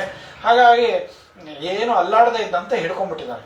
ಈ ಕಡೆಗೆ ಎಲ್ಲ ಗೋಪಾಲಕರೆಲ್ಲ ನೋಡ್ತಾ ಇದ್ದಾರೆ, ಏನಿದು ಈ ರೀತಿಯಾಗಿ ಆಯ್ತಲ್ಲ, ಕೃಷ್ಣನ್ ಏನೋ ಮಾಡ್ತಾನೆ ಅಂತ ಹೋದ್ರೆ ಹೋಗಿ ಯಾಕೆ ಧುಮುಕ್ಬೇಕು, ಇಂತಹ ಸಾಹಸ ಯಾಕೆ ಮಾಡ್ಬೇಕು ಅಂತ ಹೇಳಿ ಬಹಳ ದುಃಖದಿಂದ ಒದ್ದಾಡ್ತಾ ಇದ್ದಾರೆ. ಆ ಕಡೆಗೆ ನಂದಗೋಪ, ಆ ಕಡೆ ಯಶೋಧ ಅವರೆಲ್ಲರೂ ಕೂಡ, ಬಲರಾಮ ಎಲ್ಲ ಅಲ್ಲೇ ಇದ್ದಾರೆ. ಏನಿದು ಇಷ್ಟೊತ್ತಾದ್ರೂ ಕೃಷ್ಣ ಬರ್ಲಿಲ್ಲ ಅಂತ ಹೇಳಿ ಬಹಳ ಅವರಿಗೆ ಮತ್ತೆ ಚಿಂತೆ ಆಗಿ ಎಲ್ಲರೂ ಕೂಡ ಮತ್ತೆ ಕೃಷ್ಣನ ಹೆಜ್ಜೆ ಎಲ್ಲೆಲ್ಲಿತ್ತೋ ಹೆಜ್ಜೆ ಗುರುತನ್ನು ಇಟ್ಕೊಂಡು ಎಲ್ಲಿದ್ದಾನೆ ಅಂತ ಹೇಳಿ ಅಲ್ಲಿ ಯಮುನಾ ತೀರದ ಹತ್ತಿರದಲ್ಲಿ ಅಲ್ಲಿ ಬರ್ತಾ ಇದ್ದಾರೆ. ಬಂದ ಮೇಲೆ ಅದನ್ನು ನೋಡಿದ್ರು. ಅವನು ಬೇಕು ಅಂತ ಕೃಷ್ಣ ಪರಮಾತ್ಮ ಏನು ಚೇಷ್ಟೆ ಮಾಡದೇ ಇದ್ದಂತೆ, ತಾನೇನು ಅತ್ಯಂತ ಅಶಕ್ತನೋ ಅನ್ನುವಂತೆ ಹಾಗೇ ಇದ್ದಾನೆ, ಏನೂ ಮಾಡದೇ ಇದ್ದಂತೆ. ಅದನ್ನ ನೋಡಿ ಅವರೆಲ್ಲರೂ ಕೂಡ ಬಹಳ ದುಃಖದಿಂದ ಒದ್ದಾಡ್ತಾ ಇದ್ದಾರೆ, ಏನಿದು ಹೀಗಾಯ್ತು ಅಂತ ಹೇಳಿ. ಕೆಲವರಂತೂ ಕೃಷ್ಣ ಇಲ್ಲ ಅಂತಂದ್ಮೇಲೆ ಕೃಷ್ಣನಿಗೆ ಈ ರೀತಿ ಆಗ್ತಾ ಇದೆ ಅಂತ ನಾವಿದ್ದಾದ್ರೂ ಏನ್ ಪ್ರಯೋಜನ ಅಂತ ಹೇಳಿ ತಾವು ಕೂಡ ನದಿಯಲ್ಲಿ ಬಿದ್ದು ಪ್ರಾಣವನ್ನ ತ್ಯಾಗ ಮಾಡಬೇಕು ಅಂತ ಹೇಳಿ ವಿಚಾರವನ್ನು ಮಾಡ್ತಾ ಇದ್ರು. ಅಷ್ಟು ಪರಿಸ್ಥಿತಿ ಆಗೋಗಿದೆ. ಆಗ ಬಲರಾಮ ಇದ್ದ, ಅವ್ರಿಗೆಲ್ಲ ಹೇಳ್ದ, ಸರ್ವಥಾ ಏನು ಹೆದರ್ಕೋಬೇಡ್ರಿ, ಕೃಷ್ಣನ ಸಾಮರ್ಥ್ಯ ನಿಮಗೆ ಗೊತ್ತಿಲ್ವಾ, ಹಾಗಾಗಿ ತಡೀರಿ ಒಂದ್ ಸ್ವಲ್ಪ ಅಂತ ಹೇಳಿ ಆಮೇಲಿಂದ ಸ್ವಲ್ಪ ತಡೆದಿದ್ದಾನೆ. ಆ ನಂತರ ಅದನ್ನ ನೋಡಿ ಮತ್ತೆ ಇತ್ತಂಸ ನಾಗಪತ್ನಿ ಆಮೇಲೆ ಸ್ವಲ್ಪ ಹೊತ್ತಾದ ಮೇಲೆ ಅವ್ರನ್ನ ಕಣ್ಣು ಬಿಟ್ಟು ನೋಡ್ದ. ಅವರೆಲ್ಲ ದುಃಖ ಪಡ್ತಾ ಇದ್ರು, ಇನ್ನು ಬಹಳ ಅವರಿಗೆ ಮತ್ತೆ ಭಕ್ತರಿಗೆ ತೊಂದರೆ ಕೊಡೋದು ಬೇಡ ಅಂತ ಹೇಳಿ ಪರಮಾತ್ಮ ತನ್ನ ದೇಹವನ್ನ ಅತೀ ದೊಡ್ಡದಾಗಿ ದೇಹವನ್ನ ಮಾಡಿದ್ದಾನೆ. ಅತ್ಯಂತ ಸುಲಭವಾಗಿ ಆ ಪಟ್ಟು ಅದೇನು ಜೋರಾಗಿ ಹಿಡಿದಿತ್ತು ಅದನ್ನ ಬಿಡಿಸಿಕೊಂಡಿದ್ದಾನೆ. ಬಿಡಿಸಿಕೊಂಡು ಆ ನಂತರ ಅಲ್ಲಿ ಇಬ್ಬರಿಗೂ ಕೂಡ ಪರಸ್ಪರ ಕಚ್ಚುತ್ತಾ ಇದ್ದಾನೆ, ಒಬ್ಬರಿಗೊಬ್ಬರಿಗೆ ಪರಸ್ಪರ ಯುದ್ಧದ ರೀತಿಯ ಆಗ್ತಾ ಇದೆ. ಕೊನೆಗೆ ಮತ್ತೆ ಚಂಗಂತ ನೆಗೆದು ಆ ಪರಮಾತ್ಮ ಅತ್ಯಂತ ನುಣುಪಾಗಿರತಕ್ಕಂಥದ್ದು, ಹಾವಿನ ಹೆಡೆ ಅಂತಂದ್ರೆ ಏನು ಅಷ್ಟೊಂದು ಇಲ್ಲಿ ಕಲ್ಲಿದ್ದಂಗಿರತ್ತ ಅದು, ಹಾಗಾಗಿ ಅತ್ಯಂತ ಜಾರುವಂತಹ ಪ್ರದೇಶ. ಹಾಗಾಗಿ ಅದರ ಮೇಲೆ ಹತ್ತಿ ಜೋರಾಗಿ ತಾನು ನರ್ತನವನ್ನು ಮಾಡ್ತಾ ಇದ್ದಾನೆ. ಅತಿ ಜೋರಾಗಿ ನರ್ತನವನ್ನು ಮಾಡಿದ. ಆ ರಕ್ತ ಕಾರ್ತಾ ಇದೆ, ಅದು ಆ ಕಣ್ಣಿನಿಂದ ರಕ್ತ ಬಂತು, ಬಾಯಿಂದ ಎಲ್ಲ ರಕ್ತ ಬರ್ತಾ ಇದೆ, ಆ ಹೆಡೆಗಳೆಲ್ಲ ಮುರಿದು ಹೋಗುವಂತಹ ಪ್ರಸಂಗ ಬಂದು ಹೋಗಿದೆ. ಆಗ ಅದನ್ನ ನೋಡಿ ಆ ನಾಗಪತ್ನಿಯರೆಲ್ಲರೂ ಕೂಡ ಬಂದು ಸ್ತೋತ್ರವನ್ನು ಮಾಡ್ತಾ ಇದ್ದಾರೆ. ನನಗೆ ನಮ್ಮ ಪತಿ ಭಿಕ್ಷೆಯನ್ನ ಕೊಡ್ಬೇಕು, ನೀನು ಸರ್ವೋತ್ತಮನಾಗಿರ್ತಕ್ಕಂತಹ ಪರಮಾತ್ಮ ನೀನು, ನನ್ನ ಗಂಡ ಅತ್ಯಂತ ಅಪರಾಧ ಮಾಡಿದ್ದಾನೆ ನನ್ನ ಪತಿ, ಹಾಗಾಗಿ ಕ್ಷಮೆಯನ್ನ ಕೋರ್ತಾ ಅವರೆಲ್ಲರೂ ಕೂಡ ವಿಶೇಷವಾಗಿ ಅಲ್ಲಿ ಆ ಪರಮಾತ್ಮನನ್ನ ಪ್ರಾರ್ಥನೆಯನ್ನ ಮಾಡ್ತಾ ಇದ್ದಾರೆ. ಆಗ ಮತ್ತೆ ಆ ನಾಗಪತ್ನಿಯರ ಒಂದು ಸ್ತೋತ್ರಕ್ಕೆ ಮೆಚ್ಚಿದಂತಹ ಪರಮಾತ್ಮ ಇತ್ತಂಸ ನಾಗಪತ್ನೀರ್ ಭಗವನ್ ಸಮಭಿಷ್ಟುತಃ ಮೂರ್ಛಿತಂ ಭಗ್ನಶಿರಸಂ, ಆಗ್ಲೇ ಅವನು ಮೂರ್ಛೆ ಹೋಗಿದ್ದ, ಪೂರ್ಣ ನಿರ್ವಿಣ್ಣನಾಗಿ ಹೋಗಿದ್ದ ನಾಗ. ಹಾಗಾಗಿ ಅವನನ್ನ ಮತ್ತೆ ಅನುಗ್ರಹವನ್ನು ಮಾಡಿ ಮತ್ತೆ ಆ ಪರಮಾತ್ಮ ಅವನಿಗೆ ಹೇಳ್ತಾ ಇದ್ದಾನೆ, ನಾತ್ರಸ್ಥೇಯಂ ತ್ವಯಾ ಸರ್ಪ ಸಮುದ್ರಂ ಯಾಹಿ ಮಾಚರಂ. ಅಲ್ಲಿ ಆ ರಮಣಕ ದ್ವೀಪ ಅಂತ ಹೇಳಿ ಮೊದಲಿಗೆ ಅವನು ಅಲ್ಲೇ ಇದ್ದಿದ್ದು, ಎಲ್ಲಿ ಆ ರಮಣಕ ದ್ವೀಪದಲ್ಲೇ ಇದ್ದಿದ್ದವನು. ಆ ಒಂದು ಸಂದರ್ಭದಲ್ಲಿ ಮತ್ತೆ ಅವನು ಇಲ್ಲಿಗೆ ಬರುವಂತಹ ಸಂದರ್ಭ ಬಂತು, ಎಲ್ಲಿಗೆ ಕಾಳಿಯಂಗ, ಇದು ಈ ಯಮುನಾ ನದಿ ಹತ್ತಿರದಲ್ಲಿ. ಹಾಗಾಗಿ ನೀನು ಮತ್ತೆ ಆ ರಮಣಕ ದ್ವೀಪಕ್ಕೇನೆ ಹೋಗು ಅಂತ ಈ ರೀತಿಯಾಗಿ ಹೇಳ್ತಾ ಇದ್ದ. ಹೇಳಿದಾಗ ಆಗ ಮತ್ತೆ ಪರೀಕ್ಷನ್ ಮಹಾರಾಜ ಕೇಳ್ದ, ಅಲ್ಲ ಈ ಸರ್ಪ ಬಂದು ಇಲ್ಲಿ ಯಾಕೆ ಸೇರ್ಕೊಂಡ, ಇಲ್ಲಿ ಬರ್ಲಿಕ್ಕೆ ಏನಾದ್ರೂ ಕಾರಣ ಇದೆಯಾ, ಅದಕ್ಕೇನಾದ್ರೂ ವೃತ್ತಾಂತ ಇದೆಯಾ ಅಂತ ಈ ರೀತಿಯಾಗಿ ಕೇಳಿದಾಗ ಅದಕ್ಕೆ ಮತ್ತೆ ಶುಕಾಚಾರ್ಯರು ಹೇಳ್ತಾ ಇದ್ದಾರೆ, ಆ ಗರುಡ ಬಂದು ಎಲ್ಲ ನಾಗಗಳನ್ನ ಸಿಕ್ಕಾಗಿ ತಿಂತಾ ಇದ್ದ. ಬರೋದು ತನ್ನ ಆಹಾರ ಅದು, ಹಾಗಾಗಿ ಬರೋದು ಸರ್ಪಗಳನ್ನು ತಿನ್ನೋದು. ಹಾಗಾಗಿ ಅವರೆಲ್ಲ ವಿಚಾರ ಮಾಡಿದ್ರು, ಯಾವಾಗ ಗರುಡ ಬರ್ತಾನೋ ಏನಾಗುತ್ತೋ ಭಯ ಅವರಿಗೆ. ಹಾಗಾಗಿ ವಿಚಾರವನ್ನು ಮಾಡಿ ಅವರೆಲ್ಲ ಸೇರಿ ಗರುಡನ ಕೇಳಿದ್ರು, ಇಲ್ಲ ನಾವೇನೇ ನಿನಗೆ ಇಷ್ಟಿಷ್ಟು ಅಂತ ಕೊಟ್ಬಿಡ್ತೀವಿ ಬಲಿಯನ್ನು, ಹಾಗಾಗಿ ನಮಗೆ ತೊಂದರೆ ಕೊಡಬೇಡ, ನಿನ್ಗೆ ಏನ್ ಬೇಕೋ ಆ ಬಲಿಯನ್ನ ತಿಂಗಳಿಗೊಂದ್ಸತಿ ಅಮಾವಾಸ್ಯೆ ದಿವಸ ನಿನಗೆ ಬಲಿಯನ್ನ ಯಥೇಚ್ಛವಾಗಿ ಕೊಟ್ಬಿಡ್ತೀವಿ, ಇಲ್ಲೋ ಹಾಗೆ ಆಗ್ಲಿ ಅಂತ ಒಪ್ಪಿದ. ಸುಮ್ ಭಾಗಂ ಪ್ರಯಚ್ಛಂತಿ ನಾಗಾಹ ಪರ್ವಣಿ ಆಯಾ ಕಾಲಕ್ಕೆ ಅವರವರ ಭಾಗವನ್ನ ತಂದು ಕೊಡ್ತಾರೆ. ಈ ಬಕಾಸುರನ ಸಂದರ್ಭದಲ್ಲಿ ಟರ್ನ್ ಪ್ರಕಾರ ಬರ್ತಿತ್ತಲ್ಲ, ಭೀಮಸೇನ ದೇವರು ಬಂದು ಬಕಾಸುರನ ಸಂಹಾರ ಮಾಡಿದ್ರು, ಒಂದೊಂದು ದಿನ ಒಬ್ಬೊಬ್ರು ಅವನಿಗೆ ಆಹಾರವನ್ನು ಕೊಡಬೇಕು ಬಂಡಿ ತುಂಬಾ ಅಂತ. ಆ ರೀತಿಯಾಗಿ ಒಬ್ಬೊಬ್ಬ ನಾಗಗಳು ಅವನಿಗೆ ಒಂದು ಗರುಡನಿಗೆ ತಾವು ಬಲಿಯನ್ನ ಕೊಡಬೇಕು, ಈ ರೀತಿಯಾಗಿ ಒಂದು ಒಪ್ಪಂದವನ್ನು ಮಾಡಿಕೊಂಡ್ರು. ಒಂದು ಬಾರಿ ಏನಾಯ್ತು, ಈ ಕಾಳಿ ನಾಗ ಏನಿದ್ದ ಅವನ ಅತ್ಯಂತ ದರ್ಪಿಷ್ಟ, ಅವನ ಪಾಳಿ ಯಾವಾಗ ಬಂತು ಆಗ ಅವನಿಗೇನ್ ಕೊಡೋದು ಅಂತ ಹೇಳಿ ತಾನೇ ಎಲ್ಲವನ್ನು ಕೂಡ ಭಕ್ಷಣೆಯನ್ನು ಮಾಡಿಬಿಟ್ಟಿದ್ದಾನೆ. ಅದನ್ನು ನೋಡಿ ಗರುಡನಿಗೆ ಬಹಳ ಸಿಟ್ಟು ಬಂತು. ಬಂದ ತಕ್ಷಣದಲ್ಲೇನೆ ಅವನ ಜೊತೆಗೆ ಅವನನ್ನ ಯುದ್ಧ ಮಾಡಬೇಕು, ಅವನನ್ನ ಸಾಯಿಸಬೇಕು ಅಂತ ಹೇಳಿ ಅವನ ಜೊತೆಗೆ ಹೋಗಿ ಎರಗಿದ್ದಾನೆ. ಅದನ್ನು ನೋಡಿ ಸ್ವಲ್ಪ ಹೊತ್ತು ಯುದ್ಧ ಆದಂತೆ ಆಗಿ ಅವನು ಭಯಗೊಂಡು ಅಲ್ಲಿಂದ ಸೀದಾ ಬಂದು ಈ ಒಂದು ಯಮುನಾ ನದಿಯಲ್ಲಿ ಬಂದು ಸೇರ್ಕೊಂಡ. ಯಮುನಾ ನದಿಯಲ್ಲಿ ಸೇರ್ಕೊಂಡು ಯಾಕೆ ಅಲ್ಲೂ ಗರುಡ ಬಂದು ತೊಂದರೆ ಕೊಡಬಹುದಾಗಿತ್ತಲ್ಲ ಅಂತಂದ್ರೆ ಆ ಯಮುನಾ ನದಿಗೆ ಗರುಡ ಬರುವಂತೆ ಇರಲಿಲ್ಲ ಅಂತ ಅನ್ನೋದನ್ನ ಹೇಳ್ತಾರೆ.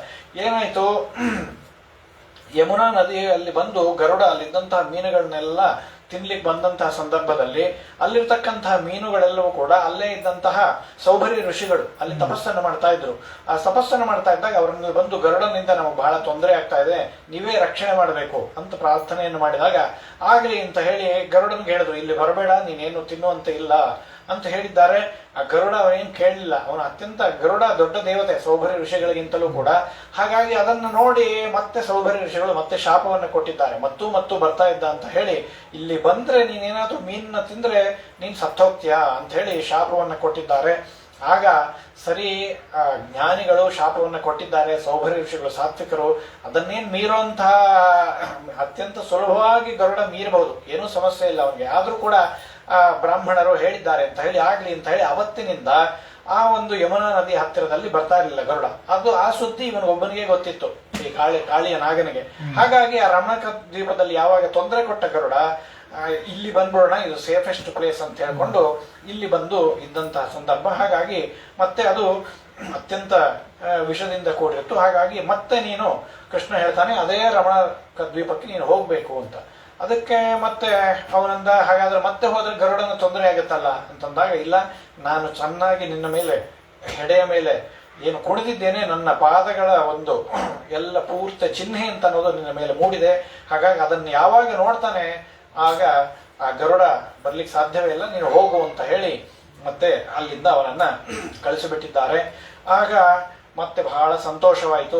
ಮತ್ತೆ ಆ ನಂದ ಇವರಿಗೆಲ್ಲರಿಗೂ ಕೂಡ ಎಂತಹ ದೊಡ್ಡ ಘೋರ ಆಪತ್ತಿನಿಂದ ಎಲ್ಲಿ ಕೃಷ್ಣ ಸತ್ತೋಗ್ತಿದ್ನೋ ಏನೋ ಅಂತ ಹೇಳಿ ಬಹಳ ಗಾಬರಿಯಾಗಿ ಮತ್ತೆ ಆ ಯಮುನಾ ನದಿಯಿಂದ ಬಂದಂತಹ ಕೃಷ್ಣನನ್ನ ಆಲಿಂಗನ ಮಾಡಿಕೊಂಡಿದ್ದಾರೆ. ಬಹಳ ಸಂತೋಷ ಆಯಿತು. ಆಮೇಲೆ ಅಷ್ಟೊತ್ತಿಗೆ ಇಷ್ಟೆಲ್ಲ ಆಗೋಷ್ಟೊತ್ತಿಗೆ ಆಗ್ಲೇ ಸೂರ್ಯಾಸ್ತ ಆಗ್ತಾ ಇತ್ತು. ಸೂರ್ಯಾಸ್ತ ಆಗ್ತಾ ಇದೆ. ಇನ್ನು ಮತ್ತೆ ತಿರುಗಿ ಮನೆಗೆ ಹೋಗ್ಬೇಕು ಅಂತಂದ್ರೆ ಬಹಳ ತಡ ಆಗತ್ತೆ ಅಂತ ಹೇಳಿ ಮತ್ತೆ ಅಲ್ಲೇ ವಿಶ್ರಾಂತಿಯನ್ನು ಪಡೆಯೋಣ, ಎಲ್ಲರಿಗೂ ಹಸಿವೆ ಆಗಿತ್ತು, ನೀರಡಿಕೆ ಆಗಿತ್ತು, ಆದ್ರೂ ಕೂಡ ಅಲ್ಲೇನೆ ತಾವು ಮಲಿಕೊಂಡಿದ್ದಾರೆ. ಮಲಿಕೊಂಡು ರಾತ್ರಿ ಆಗ್ತಾ ಇದೆ, 12 ಗಂಟೆ. ಎಷ್ಟೊತ್ತಾಯ್ತೋ ಆಯ್ತು. ಇದ್ದಕ್ಕಿದ್ದಂತೆನೆ ಎಲ್ಲ ಬಿಸಿ ಕಾಣಿಸ್ತಾ ಇದೆ. ಏನಿದು ಅಂತ ಎಚ್ಚರಾಗಿ ನೋಡಿದ್ರೆ ದೊಡ್ಡ ಕಾಳಗಿಚ್ಚು, ಆ ಬೆಂಕಿ ಬಂದು ಇವರನ್ನೇ ಸುಡುವಂತೆ ಅಲ್ಲಿ ಬರ್ತಾ ಇದೆ. ಅದನ್ನು ನೋಡಿ ಬಹಳ ಗಾಬರಿ ಆದ್ರು. ಜೋರಾಗಿ ಮತ್ತೆ ಕೃಷ್ಣನಿಗೆ ಶರಣು ಹೊಂತಾ ಇದ್ದಾರೆ. ಆಗ ಸುಪ್ತಾನ್ ನಿಶೀತಾನ್ ಆವೃತ್ಯ ಪ್ರಾದಗ್ಧು ತುಪಚಕ್ರಮೇ ಸುಡ್ಲಿಕ್ಕೆ ಪ್ರಾರಂಭ ಮಾಡಿದೆ. ಆಗ ಕೃಷ್ಣಂ ವ್ಯವಸ್ಥೆ ಶರಣಮ್ಮ ಮಾಯಾ ಮರುಜಮೀಶ್ವರಂ, ಆ ಕೃಷ್ಣನಿಗೆ ಶರಣು ಹೊಂದಿದ್ದಾರೆ. ಆ ಸಂದರ್ಭದಲ್ಲಿ ಮತ್ತೆ ಆ ಪರಮಾತ್ಮ ಆ ದಾವಾಗ್ನಿಯನ್ನ ತಾನು ಪೂರ್ಣವಾಗಿ ಅದನ್ನ ಪಾನ ಮಾಡಿದ್ದಾನೆ. ಮುಖಾದಿಂದ್ರ ಚಾಗ್ನಿಶ್ಚ ಅಂತ ಹೇಳಿದಂತೆ ಆ ಪರಮಾತ್ಮನ ಮುಖದಿಂದಲೇ ಅಗ್ನಿ ಹುಟ್ಟಿದ್ದು. ಹಾಗಾಗಿ ಆ ಅಗ್ನಿಯನ್ನ ತಾನು ಪಾನವನ್ನು ಮಾಡಿ ಆ ಎಲ್ಲರನ್ನು ಕೂಡ ಮತ್ತೆ ರಕ್ಷಣೆಯನ್ನು ಮಾಡಿದ್ದಾನೆ. ಆ ಒಂದು ಸಂದರ್ಭದಲ್ಲಿ ಗ್ರೀಷ್ಮ ಋತು ಅದರ ವಿಶೇಷವಾಗಿರ್ತಕ್ಕಂತಹ ಅಲ್ಲಿ ವರ್ಣನೆಯನ್ನ ಮಾಡ್ತಾ ಇದ್ದಾರೆ. ಆಮೇಲಿಂದ ಇನ್ನೊಂದು ಸರ್ತಿ ಇನ್ನೊಬ್ಬ ಅಸುರ ಬಂದ, ಅವರನ್ನ ಸಂಹಾರ ಮಾಡಬೇಕು ಅನ್ನೋದಾಗಿ ಇನ್ನೊಂದು ವೇಷದಿಂದ, ಬೇರೆ ವೇಷದಿಂದ ಬರ್ತಾ ಇದ್ದಾನೆ. ಪಶುಂಶ್ಚ, ಅವರೆಲ್ಲರೂ ಕೂಡ ಬೇರೆ ಬೇರೆ ರೀತಿಯಾಗಿರ್ತಕ್ಕಂತಹ, ಕೃಷ್ಣ ಆಡದೇ ಇರತಕ್ಕಂಥ ಆಟವೇ ಇಲ್ಲ. ಕಣ್ಣ ಮುಚ್ಚಾಲೆ ಆಟ ಆಡೋದು, ಒಬ್ಬರನ್ನೊಬ್ಬರು ಮುಟ್ಟೋದು, ಬೇರೆ ಬೇರೆ ರೀತಿಯಾಗಿರ್ತಕ್ಕಂಥ ಆಟಗಳನ್ನೆಲ್ಲ ಅಲ್ಲಿ ಆಡ್ತಾ ಇದ್ದಾರೆ. ಅತ್ಯಂತ ಸಂತೋಷದಿಂದ ಆ ರೀತಿಯಾಗಿ ವಿಹಾರವನ್ನು ಮಾಡ್ತಾ ಇರ್ತಕ್ಕಂಥ ಸಂದರ್ಭದಲ್ಲಿ ಒಂದು ಸರ್ತಿ ಏನಾಯ್ತು, ಆ ಪ್ರಲಂಬಾಸುರ ಏನ್ ಮಾಡ್ದ, ಆ ಗೋಪಾಲಕರ ರೂಪದಲ್ಲೇ ಬಂದಿದ್ದಾನು. ಅಂದ್ರೆ ಇವರೆಲ್ಲ ಆಟ ಆಡ್ತಾ ಇದ್ದಾರೆ, ತಾನು ಒಬ್ಬ ಗೋಪಾಲಕ ಅನ್ನುವಂತೆ ಬಂದು ಅಲ್ಲಿ ನಾನು ಕೂಡ ನನ್ನ ಜೊತೆಗೆ ಆಟಕ್ಕೆ ಬರ್ತೇನೆ ಅಂತಂದ. ಕೃಷ್ಣನ್ ಗೊತ್ತಾಯ್ತು ಇವನ್ ಯಾರು ಅಂತ ಅನ್ನೋದು. ಈಗ ಒಂಥರ ಹೊಸ ಆಟ ಆಡೋಣ. ಆ ಆಟದಲ್ಲಿ ಯಾರಾದ್ರೂ ಸೋತರು ಅಂತಂದ್ರೆ ಸೋತವರು ಗೆದ್ದವರನ್ನ ಹೊತ್ಕೊಂಡು ಅಲ್ಲಿಗೆ ಹೋಗ್ಬೇಕು. ಅಲ್ಲಿ ಭಾಂಡೀರ ಅಂತನ್ನೋ ಒಂದು ವಟವೃಕ್ಷ ಇದೆ, ಆ ವಟವೃಕ್ಷದವರೆಗೆ ಓಡಬೇಕು, ಕರ್ಕೊಂಡು ಹೋಗ್ಬೇಕು ಅಂತ. ಈ ರೀತಿಯಾಗಿ ಆಯ್ತು ಅಂತಂದ್ರು. ಆಮೇಲಿಂದ ಒಬ್ಬ ಶ್ರೀರಾಮ ಏನ್ ಮಾಡ್ದ, ಒಬ್ಬನ ಕೃಷ್ಣನನ್ನ ಒಬ್ಬ ಹೊತ್ಕೊಂಡ. ಈ ಪ್ರಲಂಬಾಸುರ ಏನ್ ಮಾಡ್ದ, ಇವನು ಬೇಕಂತಲೇ ಸೋತಂತೆ ಮಾಡಿ ಆ ಗೋಪ ರೂಪದಲ್ಲಿ ಬಂದಿರ್ತಕ್ಕಂಥವನು ಕೃಷ್ಣನ ಸಾಮರ್ಥ್ಯ ಆಗ್ಲೇ ಗೊತ್ತಿತ್ತು ಅವನಿಗೆ. ಕೃಷ್ಣನ್ಗೆ ಏನಾದ್ರೂ ಮಾಡಕ್ ಆಗಲ್ಲ ನನಗೆ ಅಂತ ಈ ಬಲರಾಮನಾದ್ರೂ ಏನಾದ್ರೂ ಮಾಡಿ ಸಂಹಾರ ಮಾಡೋಣ ಅಂತ ಹೇಳಿ ಆ ಬಲರಾಮನ್ನ ತನ್ನ ಹೆಗಲ ಮೇಲೆ ಕೂಡಿಸ್ಕೊಂಡು ಅಷ್ಟು ದೂರ ಹೋದ ತಕ್ಷಣದಲ್ಲೇ ತನ್ನ ಭಯಂಕರ ರೂಪ, ಅತೀ ದೊಡ್ಡ ರೂಪವನ್ನು ತಾಳ್ಬಿಟ್ಟಿದ್ದಾನೆ. ಮೇಲೆ ಆಕಾಶದ ಎತ್ತರಕ್ಕೆ ಕರೆದುಕೊಂಡು ಹೋಗ್ಬಿಟ್ಟಿದ್ದಾನೆ. ಭಾಂಡೀರಂ ನಾಮ ವಟಂ ಜಗ್ಮುಹು ಕೃಷ್ಣ ಪುರೋಗಮಃ. ಅಲ್ಲಿಂದ ಮತ್ತೆ ಮೇಲೆ ಕರ್ಕೊಂಡು ಹೋಗಿದ್ದಾರೆ. ಬಲರಾಮನಿಗೆ ಒಂದು ಕ್ಷಣ ಗಾಬರಿ ಆಯಿತು. ಏನಿದು ಈ ರೀತಿಯಾಗಿ ಆಗೋಯ್ತಲ್ಲ, ಎಂತಹ ದೊಡ್ಡ ದೈತ್ಯ ಇವನು, ಅತಿ ಮೋಡದ ಹತ್ತಿರ ಮೇಲೆ ಕರ್ಕೊಂಡು ಹೋಗ್ಬಿಟ್ಟಿದ್ದಾನೆ. ಅಲ್ಲಿಂದ ಏನಾಗುತ್ತೋ ಏನೋ ಅಂತ ಹೇಳಿ ತಕ್ಷಣದಲ್ಲೇನೆ ಮತ್ತೆ ಕೃಷ್ಣನನ್ನ ಸ್ಮರಣೆ ಮಾಡಿದ. ತಾನು ಶೇಷದೇವರ ಅವತಾರ ಅಂತ ಅನ್ನೋದು ತನ್ನ ಸ್ವರೂಪದ ಜ್ಞಾನ ಆಯಿತು. ಆಗ ಮತ್ತೆ ವಿಶೇಷವಾಗಿರ್ತಕ್ಕಂತಹ ಶಕ್ತಿ ಬಲ ಎಲ್ಲವೂ ಕೂಡ ಸಾಮರ್ಥ್ಯ ಅಂತ ಬಂದಿದೆ. ತಕ್ಷಣದಲ್ಲೇನೆ ಅಲ್ಲೇನೆ ಅವನ ತಲೆಯ ಮೇಲೆ ಜೋರಾಗಿ ಗುದ್ದಿದ್ದಾನೆ, ಆ ಪ್ರಲಂಬಾಸನ ತಲೆಯ ಮೇಲೆ. ಅಲ್ಲಿಂದ ಅವನು ಮತ್ತೆ ಮೇಲೆ ದಪ್ಪಂತ ಹೇಳಿ ಕೆಳಗೆ ಬಿದ್ದು ಪೂರ್ಣವಾಗಿ ಪುಡಿಪುಡಿಯಾಗಿ ಹೋಗಿದ್ದಾನೆ. ಋಷಾ ಅಹನಚ್ಛಿರಸಿ ದೃಢೇನ ಮುಷ್ಟಿನ ಸುರಾಧಿಪ ಗಿರಿಮಿವ ವಜ್ರರಂಭಸ. ಯಾವ ಒಂದು ಬೆಟ್ಟವನ್ನ ವಜ್ರಾಯುಧವನ್ನ ಯಾವ ರೀತಿಯ ವಜ್ರಾಯುಧದಿಂದ ಮತ್ತೆ ಬೆಟ್ಟವನ್ನ ಯಾವ ರೀತಿಯಾಗಿ ಆ ಇಂದ್ರ ಪ್ರಹಾರವನ್ನ ಮಾಡಿ ನಾಶವನ್ನ ಮಾಡ್ತಾನೆ, ಹಾಗೆ ಅವರನ್ನ ನಾಶ ಮಾಡಿ ಹಾಕಿದ್ದಾನೆ. ಆನಂತರದಲ್ಲಿ ಇನ್ನೊಂದು ಪ್ರಸಂಗ, ಕ್ರೀಡಾಸಕ್ತೇಶು ಗೋಪೇಶು ತದ್ಗಾವೋ ದೂರಚಾರಿಣೀ. ಆಮೇಲೆ ಹಸುಗಳನ್ನೆಲ್ಲ ಕರೆದುಕೊಂಡು ಮೇಯಿಸ್ತಾ ಹೋಗ್ತಾ ಇದ್ದಾರೆ. ಆ ಗೋವುಗಳೇನ್ ಮಾಡಿದೆ, ಎಲ್ಲೆಲ್ಲಿ ಹುಲ್ಲು ಕಾಣಿಸ್ತಾ ಇರುತ್ತೆ ಹಾಗೆ ಹಾಗೆ ಹಾಗೆ ಮುಂದೆ ಹೋಗ್ತಾ ಇರುತ್ತದು. ಹಾಗೆ ಒಂದು ವನಕ್ಕೆ ಹೋಯ್ತು, ಅಲ್ಲಿಂದ ಇನ್ನೊಂದು ವನಕ್ಕೆ ಹೋಯ್ತು, ಹಾಗೆ ಹೋಗಿ ಅತೀ ಘೋರವಾಗಿರ್ತಕ್ಕಂಥ ಒಂದು ಅರಣ್ಯ, ಆ ಅರಣ್ಯದೊಳಗೆ ಅದು ಪ್ರವೇಶವನ್ನು ಮಾಡಿದೆ. ಅದಕ್ಕೆ ಮುಂಚಾಟವಿ ಅಂತ ಕರೀತಾರೆ. ಆ ಮುಂಚಾಟಿಯೊಳಗೆ ಮುಂಚಾಟಿ ವಿಮ್ನ ನಿವಿಷು ಕ್ರಂದಂತ್ಯೋ ದಾವತರ್ಷಿತಾ. ಅದಕ್ಕೆ ಇನ್ನೂ ಬೇಕು ಬೇಕು ಅಂತ ಹೇಳಿ ಹೋಗಿದೆ. ಮುಂಚಾಟವ್ಯಾಮ ಭ್ರಷ್ಟ ಮಾರ್ಗಂ. ಈಗ ಇವರಿಗೆ ಗೊತ್ತಾಗ್ತಾ ಇಲ್ಲ ಏನಪ್ಪಾ ಇದು ಇಂತಹ ಒಂದು ಪರಿಸ್ಥಿತಿ ಅಂತ ಹೇಳಿ ಇವರು ಇಲ್ಲಿ ಆಟ ಆಡ್ಕೊಂಡು ಇದ್ಬಿಟ್ಟಿದ್ದಾರೆ. ಆ ಹಸುಗಳೆಲ್ಲ ಮೇಯ್ಕೊಂಡು ಹೋಗಿ ಗೊಂಡಾರಣ್ಯದಲ್ಲಿ ಹೋಗಿ ಸೇರ್ಕೊಂಡ್ಬಿಟ್ಟಿದೆ. ಈಗ ಮತ್ತೆ ಅದನ್ನ ಮತ್ತೆ ಹಸುಗಳನ್ನ ಕರೆದುಕೊಂಡು ಬರಬೇಕು ಅಂತ ಹೇಳಿ ಮತ್ತೆ ಕೃಷ್ಣ ಮಹಾವೀರ್ಯ, ಹೇ ರಾಮ ಅಮೋಘ ವಿಕ್ರಮ. ಆಗ ಅಲ್ಲಿ ಹೋಗಿದ್ದಾರೆ. ಆ ಮಧ್ಯದ ಕಾಡಿನ ಮಧ್ಯದಲ್ಲಿ ಹೋಗ್ತಾ ಇದ್ದಾರೆ. ಆಗ ಮತ್ತೆ ಇನ್ನೊಮ್ಮೆ ಕಾಡ್ಗಿಚ್ಚು ಎಲ್ಲ ಕಡೆಯಲ್ಲೂ ಕೂಡ ಸುತ್ತ ಆವರಿಸ್ಕೊಂಡ್ಬಿಟ್ಟಿದೆ. ಅತೀ ಜೋರಾಗಿರ್ತಕ್ಕಂತಹ ಬೆಂಕಿ ಬಂದು ಹೋಗಿದೆ. ಆಗ ಎಲ್ಲರೂ ಕೂಡ ಜೋರಾಗಿ ಆಕ್ರಂದನವನ್ನು ಮಾಡ್ತಾ ಇದ್ದಾರೆ. ಅದನ್ನ ನೋಡಿ ಬಹಳ ಗಾಬರಿಯಾದಂತಹವರು ಪ್ರಾರ್ಥನೆಯನ್ನು ಮಾಡಿದಾಗ ನೀವೆಲ್ಲ ಕಣ್ಣು ಮುಚ್ಕೊಳ್ಳಿ ಅಂತ ಹೇಳಿ ಒಂದು ಕ್ಷಣ ಕಣ್ಣು ಮುಚ್ಕೊಳ್ಳಿ ಅಂತ ಹೇಳಿದ್ದಾರೆ. ಕೃಷ್ಣ ಹೇಳಿದ ತಕ್ಷಣ ಅವರು ಕಣ್ಣನ್ನು ಮುಚ್ಚಿದ್ರು. ಕಣ್ಣು ಬಿಟ್ಟು ನೋಡ್ತಾರೆ, ಅಗ್ನಿನೇ ಇಲ್ಲ. ಎಲ್ಲವನ್ನು ಕೂಡ ಮತ್ತೆ ಎರಡನೇ ಸರ್ತಿ ಸಮಗ್ರವಾಗಿರ್ತಕ್ಕಂಥ ಅಗ್ನಿಯನ್ನ ಪೀತ್ವಾ ಮುಖೇನ ತಾನ್ ಕೃಚ್ಛ್ರಾತ್ ಯೋಗಾಧೀಶೋ ವಿಮೋಚಯತ್. ಅದನ್ನು ಕುಡಿದು ತಾನು ಆ ಒಂದು ಭಯವನ್ನ ಮತ್ತೆ ಪರಿಹಾರವನ್ನ ಅಲ್ಲಿ ಮಾಡ್ತಾ ಇದ್ದಾನೆ. ಮತ್ತೆ ವಿಶೇಷವಾಗಿ ಆ ವರ್ಷ ಋತುವಿನ ವರ್ಣನೆಯನ್ನು ಮಾಡ್ತಾರೆ. ಶರದ್ ಋತುವಿನ ವರ್ಣನೆಯನ್ನ ಅನೇಕ ಶ್ಲೋಕಗಳಿಂದ ಅಲ್ಲಿ ಮಾಡ್ತಾ ಇದ್ದಾರೆ. ಆಮೇಲೆ ಮತ್ತೆ ಇನ್ನೊಂದು ಸರ್ತಿ ಮತ್ತೆ ಹೇಮಂತೆ ಪ್ರಥಮೇ ಮಾಸಿ ನಂದ ವ್ರಜ ಕುಮಾರಿಕಾ ಚೇರರ್ ಹವಿಷ್ಯಂ ಭುಂಜಾನಾಹ ಕಾತ್ಯಾಯಿನಿ ವ್ರತವನ್ನ ಮಾಡಬೇಕು ಅಂತ ಹೇಳಿ ಸಣ್ಣ ಸಣ್ಣ ಕನ್ಯೆಯರು, ಪಾಪ ಇನ್ನು ಪುಟ್ಟ ಕನ್ಯೆಯರವರೆಲ್ಲರೂ ಕೂಡ ಇನ್ನು 7 ಕಾತ್ಯಾಯಿನಿ ವ್ರತ ಮಾಡೋದು ಅಂತಂದ್ರೆ ಏನು 6, 7, 8 ವರ್ಷದ ಕನ್ಯೆಯರವರೆಲ್ಲರೂ ಕೂಡ. ಹಾಗಾಗಿ ಅವರೆಲ್ಲರೂ ಕೂಡ ಒಂದು ತಿಂಗಳಿನಿಂದ ಪ್ರತಿನಿತ್ಯದಲ್ಲಿ ಹೋಗಿ ಆ ನದಿ ತೀರದಲ್ಲಿ ಹೋಗಿ ಅಲ್ಲಿ ಕಾತ್ಯಾಯಿನಿ ದೇವಿಯನ್ನ ಸ್ಥಾಪನೆ ಮಾಡಿ ವಿಶೇಷವಾಗಿ ಮತ್ತೆ ಪೂಜೆಯನ್ನ ಮಾಡ್ತಾ ಇದ್ದಾರೆ. ಅಲ್ಲಿದ್ದಂತಹ ಏನೇನು ವಿಧಿವಿಧಾನಗಳಿದೆ ಅದನ್ನೆಲ್ಲ ಮಾಡ್ತಾ ಇದ್ದಾರೆ. ಪ್ರತಿನಿತ್ಯದಲ್ಲಿ ಈ ರೀತಿಯಾಗಿ ಒಂದು ತಿಂಗಳಾಯಿತು, ಇನ್ನೇನು ಮುಗಿಯುವಂತಹ ಸಂದರ್ಭ ಬಂದಿದೆ. ಆ ಸಂದರ್ಭದಲ್ಲಿ ಮತ್ತೆ ಅವರೆಲ್ಲರೂ ಕೂಡ ಯಥಾ ಪ್ರಕಾರ ಅವತ್ತಿನ ದಿವಸ ಆ ನದಿಯ ಹತ್ತಿರದಲ್ಲಿ ಹೋಗಿ ಮತ್ತೆ ಆ ವಸ್ತ್ರವನ್ನೆಲ್ಲ ನದಿಯ ದಡದಲ್ಲಿ ಬಿಚ್ಚಿ ತಾವು ಹಾಗೇನೆ ವಿವಸ್ತ್ರರಾಗಿ ಅಲ್ಲಿ ಸ್ನಾನವನ್ನ ಪ್ರತಿನಿತ್ಯ ಮಾಡ್ತಾ ಇದ್ರು. ಹಾಗಾಗಿ ಅವತ್ತಿನ ದಿವಸ ಇವರಿಗೆ ಸರಿಯಾದಂತಹ ಒಂದು ವಿವೇಕವನ್ನ ಕೊಡಬೇಕು ಅಂತ ಹೇಳಿ ಕೃಷ್ಣ ಪರಮಾತ್ಮ ಅವರು ಹಾಡು ಹೇಳ್ತಾ ಕೃಷ್ಣ ಬಾರೋ ಅಂತ ಹೇಳಿ ಹಾಡು ಹೇಳ್ತಾ ಸ್ನಾನವನ್ನ ಮಾಡ್ತಾ ಇದ್ದಾರೆ. ಕೃಷ್ಣ ಬಂದೇ ಬಿಟ್ಟ. ಕೃಷ್ಣ ಬಂದು ಅಲ್ಲಿ ಮರದ ಮೇಲೆ ಬಂದ. ಅವರೆಲ್ಲ ಆ ದಡದಲ್ಲಿ ವಸ್ತ್ರವನ್ನ ಇಟ್ಟಿದ್ರು. ಆ ಎಲ್ಲ ವಸ್ತ್ರವನ್ನ ತೆಗೆದು ಅಪಹಾರ ಮಾಡಿಕೊಂಡು ಹೋಗಿ ಮೇಲೆ ಕೂತು ಬಿಟ್ಟಿದ್ದಾನೆ. ಕೂತಾದ್ಮೇಲೆ ಇವರು ಮತ್ತೆ ಈಗ ಮೇಲೆ ಬರಬೇಕು, ನೋಡಿದ್ರೆ ಇಲ್ಲಿ ವಸ್ತ್ರಗಳೇ ಕಾಣಿಸ್ತಾ ಇಲ್ಲ. ಏನಿದು ಎಂತಹ ಪರಿಸ್ಥಿತಿ ಬಂತಲ್ಲ ಅಂತ ನೋಡಿದ್ರೆ ಕೃಷ್ಣ ಅಲ್ಲಿ ದೂರದಲ್ಲಿ ನಿಂತು ಇಲ್ಲಿದೆ ನಿಮ್ಮ ವಸ್ತ್ರ, ಬಂದೆ ಒಬ್ಬೊಬ್ಬರಾಗಿ ಬಂದು ತಗೊಂಡು ಹೋಗ್ರಿ ಅಂತಂದ.